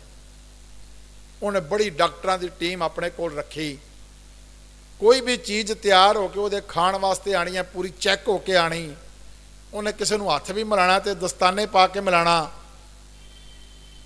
ਕਰੋਨਾ ਤਾਂ ਹੁਣ ਆਇਆ ਨਾ, ਅਸੀਂ ਡਰਦੇ ਹਾਂ ਇੱਕ ਦੂਜੇ ਕੋਲੋਂ। ਇਹ ਪੁਰਾਣਾ ਸੀ, ਅੱਜ ਤੋਂ 10-15 ਸਾਲ ਪਹਿਲੇ ਸ਼ਾਇਦ ਉਹਦੀ ਮੌਤ ਵੀ ਹੋ ਗਈ ਸੀ। ਵੀਰ ਜੀ ਨੂੰ ਨਾਮ ਪਤਾ ਹੈ, ਦੁਬਾਰਾ ਦੱਸਣਾ ਜੀ। Michael Jackson. ਮੈਂ ਪਹਿਲਾਂ ਕਿਹਾ ਵੀ ਅੱਜ ਦੇ ਬੱਚਿਆਂ ਨੂੰ ਪਤਾ ਹੈ। ਉਹਨੇ ਬੜਾ ਇੰਤਜ਼ਾਮ ਕੀਤਾ ਆਪਦੇ ਵੱਲੋਂ, ਪਰ ਉਹ ਬੜੀ ਥੋੜੀ ਜਿਹੀ ਉਮਰ ਵਿੱਚ ਹੀ ਚਲਾ ਗਿਆ, 50-60 ਸਾਲ ਦੀ ਉਮਰ ਵਿੱਚ ਹੀ ਚਲਾ ਗਿਆ। ਕਿੰਨੇ ਇੰਤਜ਼ਾਮ ਕਰੇ ਬੰਦਾ, ਜਿੰਨੇ ਮਰਜ਼ੀ ਇੰਤਜ਼ਾਮ ਕਰੇ, ਜਿੰਨੇ ਉਸ ਪਰਮਾਤਮਾ ਨੇ ਸਵਾਸ ਬਖਸ਼ੇ ਨੇ ਉਸ ਤੋਂ ਇੱਕ ਵੱਧ ਸਾਹ ਵੀ ਅਸੀਂ ਨਹੀਂ ਲੈ ਸਕਦੇ, ਜਿੰਨੇ ਮਰਜ਼ੀ ਇੰਤਜ਼ਾਮ ਕਰ ਲਈਏ। ਦੁਨੀਆ ਨੂੰ ਜਿੱਤਣ ਦਾ ਸੁਪਨਾ ਲੈ ਕੇ ਆਇਆ ਸੀ ਸਿਕੰਦਰ। ਬੜੀ ਸਾਰੀ ਦੁਨੀਆ ਉਹਨੇ ਜਿੱਤ ਵੀ ਲਈ। ਤੇ ਜਦੋਂ ਸਿਕੰਦਰ ਦੀ ਮੌਤ ਹੋਈ ਨਾ, ਤੇ ਉਹਨੇ ਜਿਹੜੀ ਆਪਣੀ ਆਖਰੀ ਵਿਲ ਲਿਖੀ ਸੀ, ਵਸੀਅਤ ਲਿਖੀ ਸੀ, ਉਹਦੇ ਵਿੱਚ ਉਹਨੇ 3 ਗੱਲਾਂ ਲਿਖੀਆਂ ਸੀ। ਕਹਿੰਦਾ ਜਦੋਂ ਮੇਰੀ ਮੌਤ ਹੋ ਜਾਵੇ ਨਾ, ਤੇ ਮੇਰਾ ਜਦੋਂ ਸੰਸਕਾਰ ਕਰਨਾ ਹੈ, ਤੇ ਮੇਰੇ ਖਾਲੀ ਹੱਥ ਸਭ ਨੂੰ ਬਾਹਰ ਨਜ਼ਰ ਆਣੇ ਚਾਹੀਦੇ ਨੇ, ਵੀ ਲੋਕਾਂ ਨੂੰ ਪਤਾ ਲੱਗੇ ਕਿ ਦੁਨੀਆ ਨੂੰ ਜਿੱਤਣ ਵਾਲਾ ਸਿਕੰਦਰ ਵੀ ਦੁਨੀਆ ਤੋਂ ਖਾਲੀ ਹੱਥ ਜਾਂਦਾ ਪਿਆ। ਨਾਲ ਕੁਝ ਨਹੀਂ ਲੈ ਕੇ ਜਾ ਰਿਹਾ, ਬੜਾ ਕੁਝ ਇਕੱਠਾ ਕਰ ਲਿਆ। ਕੋਠੇ ਮੰਡਪ ਮਾੜੀਆਂ ਉਹ ਸਾਰੇ ਦੇ ਵੀ ਗਏ। ਉਹ ਇੱਕ ਤੋਂ ਇੱਕ ਦੇਸ਼ ਜਿੱਤੀ ਜਾਂਦਾ ਸੀ, ਚਲਾ ਗਿਆ। ਦੂਜਾ ਕਹਿੰਦਾ ਜਿੰਨੇ ਵੈਦਾਂ ਡਾਕਟਰਾਂ ਨੇ ਮੇਰਾ ਇਲਾਜ ਕੀਤਾ ਹੈ, ਉਹਨਾਂ ਸਾਰਿਆਂ ਦੀ ਡਿਊਟੀ ਲਾਈ ਜਾਵੇ ਕਿ ਮੇਰੀ ਅਰਥੀ ਨੂੰ ਕੰਧਾ ਦੇਣ, ਵੀ ਅਸੀਂ ਇਹਨੂੰ ਬਚਾ ਨਹੀਂ ਪਾਏ, ਅਸੀਂ ਬਚਾ ਨਹੀਂ ਪਾਏ। ਤੇ ਕਹਿੰਦਾ ਇਹ ਸੰਦੇਸ਼ਾ ਨਾਲ ਸਭ ਨੂੰ ਦੇ ਦਿਓ ਵੀ ਇਹੋ ਜਿਹੇ ਸੁਪਨੇ ਨਾ ਦੇਖੋ ਜਿਹੜੇ ਕਿਤੇ ਪੂਰੇ ਨਾ ਹੋ ਪਾਣ। ਅਸੀਂ ਬੜੇ ਸਾਰੇ ਸੁਪਨੇ ਦੇਖਦੇ ਹਾਂ, ਬੜੇ ਸਾਰੇ ਸੁਪਨੇ ਦੇਖਦੇ ਹਾਂ ਵੀ ਮੈਂ ਇਹ ਵੀ ਇਕੱਠਾ ਕਰ ਲਵਾਂ, ਮੈਂ ਇਹ ਵੀ ਲੈ ਲਵਾਂ, ਮੈਂ ਉਹ ਵੀ ਕਰ ਲਾਂ। ਅੱਜ ਦੇ ਇਹਨਾਂ ਜਿਹੜੇ ਆਪਾਂ 5 ਸ਼ਲੋਕਾਂ ਦੀ ਵਿਚਾਰ ਕੀਤੀ ਹੈ, ਇਹਨਾਂ ਸਾਰੇ ਸ਼ਲੋਕਾਂ 'ਚ ਭਗਤ ਜੀ ਨੇ, ਬਾਬਾ ਜੀ ਨੇ ਇਹੀ ਗੱਲ ਸਮਝਾਉਣ ਦਾ ਯਤਨ ਕੀਤਾ ਹੈ ਵੀ ਜਿੰਨਾ ਮਰਜ਼ੀ ਕੁਝ ਇਕੱਠਾ ਕਰ ਲਓ, ਸਭ ਕੁਝ ਇੱਥੇ ਹੀ ਰਹਿ ਜਾਣਾ ਹੈ। ਜਦੋਂ ਮੌਤ ਦਾ ਸਮਾਂ ਆ ਗਿਆ, ਤੁਹਾਡੇ ਵੇਖਦਿਆਂ ਵੇਖਦਿਆਂ ਹੀ ਉਹਨੇ ਸਭ ਕੁਝ ਨਾਲ ਲੈ ਜਾਣਾ ਹੈ, ਤੇ ਤੁਹਾਡਾ ਜੋੜਿਆ ਕੀਤਾ ਸਭ ਕੁਝ ਇੱਥੇ ਹੀ ਰਹਿ ਜਾਣਾ ਹੈ, ਕਿਸੇ ਨੇ ਵੀ ਨਾਲ ਨਹੀਂ ਲੈ ਕੇ ਜਾਣਾ। ਸੋ ਅੱਜ ਦੇ ਇਹਨਾਂ 5 ਸ਼ਲੋਕਾਂ ਦੇ ਵਿੱਚ ਆਪਾਂ ਇਹ ਸਮਝੀਏ ਕਿ ਇਹ ਜਿਹੜਾ ਸਰੀਰ ਹੈ, ਇਸ ਨੂੰ ਜਿੰਨਾ ਮਰਜ਼ੀ ਅਸੀਂ ਸਵਾਰ ਲਈਏ, ਕਿਉਂਕਿ ਅੱਜ ਸਾਡਾ ਇੱਕ ਦੂਜਾ ਧਿਆਨ ਵੀ ਨਾਲ ਹੋ ਗਿਆ। ਆਪਾਂ ਹੁਣ ਮਾਈਕਲ ਜੈਕਸਨ ਦੀ ਗੱਲ ਕਰ ਰਹੇ ਸੀ, ਸਾਡਾ ਵੀ ਅੱਜ ਧਿਆਨ ਸਭ ਦਾ ਇਸੇ ਪਾਸੇ ਹੀ ਹੋ ਗਿਆ ਹੈ ਕਿ ਆਪਣੇ ਸਰੀਰ ਵਾਲੇ ਪਾਸੇ, ਖਾਣ ਪੀਣ ਵਾਲੇ ਪਾਸੇ ਤੇ ਪਹਿਨਣ ਵਾਲੇ ਪਾਸੇ, ਇਹਨਾਂ ਚੀਜ਼ਾਂ ਵਿੱਚ ਸਾਡਾ ਧਿਆਨ ਉਲਝ ਗਿਆ ਸਾਰਾ। ਇਹਨਾਂ ਚੀਜ਼ਾਂ ਦੇ ਨਾਲ ਹੀ ਅੱਜ ਦਾ ਖਾਣ ਪੀਣ ਦਾ ਸਿਸਟਮ ਜਿਹੜਾ ਹੈ ਉਹ ਬਹੁਤ ਸਾਰਾ ਖਰਾਬ ਹੋਇਆ ਪਿਆ ਹੈ। ਅੱਜ ਦਾ ਖਾਣ ਪੀਣ ਬੱਚਿਆਂ ਦਾ ਖਾਸ ਤੌਰ ਤੇ ਜਿਹੜਾ ਫਾਸਟ ਫੂਡ ਵਾਲਾ ਸਿਸਟਮ ਹੈ, ਇਹਨੇ ਇੰਨੀਆਂ ਕੁ ਬਿਮਾਰੀਆਂ ਪੈਦਾ ਕਰ ਦਿੱਤੀਆਂ ਹੈ ਕਿ ਪਤਾ ਹੀ ਨਹੀਂ ਲੱਗਦਾ ਵੀ ਕਿਹੜੀਆਂ ਕਿਹੜੀਆਂ ਬਿਮਾਰੀਆਂ ਅਸੀਂ ਸੁਣਦੇ ਹਾਂ ਕਿ ਬੜੀ ਨਵੀਂ ਜਿਹੀ ਬਿਮਾਰੀ ਹੈ। ਉਹਦਾ ਕਾਰਨ ਇਹੀ ਹੈ ਕਿ ਅੱਜ ਅਸੀਂ ਖਾਣ ਪੀਣ ਵਾਲਾ ਇਸ ਤਰੀਕੇ ਦਾ ਆਪਣਾ ਇੰਤਜ਼ਾਮ ਕਰ ਲਿਆ। ਮੈਨੂੰ ਪਿੱਛੇ ਇੱਕ ਕੋਈ ਭੈਣ ਜੀ ਮਿਲੇ, ਉਹ ਕਹਿੰਦੇ ਜੀ ਇੱਥੇ ਦਿੱਲੀ ਦੇ ਇੱਕ ਹਸਪੀਟਲ ਦੇ ਵਿੱਚ ਉਹਨਾਂ ਨੇ ਇੱਕ ਮੋਮੋ ਵਾਰਡ ਬਣਾ ਦਿੱਤਾ ਹੈ ਕਿ ਜਿਹੜੀਆਂ ਫਾਸਟ ਫੂਡ ਖਾ ਕੇ ਬਿਮਾਰੀਆਂ ਪੈਦਾ ਹੁੰਦੀਆਂ ਨੇ ਨਾ, ਉਹਨਾਂ ਨੂੰ ਉੱਥੇ ਦਾਖਲ ਕਰਦੇ ਨੇ। ਦੇਖ ਲਓ ਅਸੀਂ ਕਿੰਨੀ ਤਰੱਕੀ ਕਰ ਰਹੇ ਹਾਂ, ਕਿੰਨਾ ਵਿਕਾਸ ਹੋ ਰਿਹਾ ਸਾਡਾ, ਕਿ ਅਸੀਂ ਇਸੇ ਚੀਜ਼ 'ਚ ਹੀ ਉਲਝ ਕੇ ਰਹਿ ਗਏ ਹਾਂ। ਅੱਜ ਕੱਲ੍ਹ ਸੋਸ਼ਲ ਮੀਡੀਆ ਦਾ ਜ਼ਮਾਨਾ ਹੈ। ਤੁਸੀਂ ਸਾਰਿਆਂ ਨੇ ਬੜੀਆਂ ਸਾਰੀਆਂ ਵੀਡੀਓਜ਼ ਆਉਂਦੀਆਂ ਨੇ।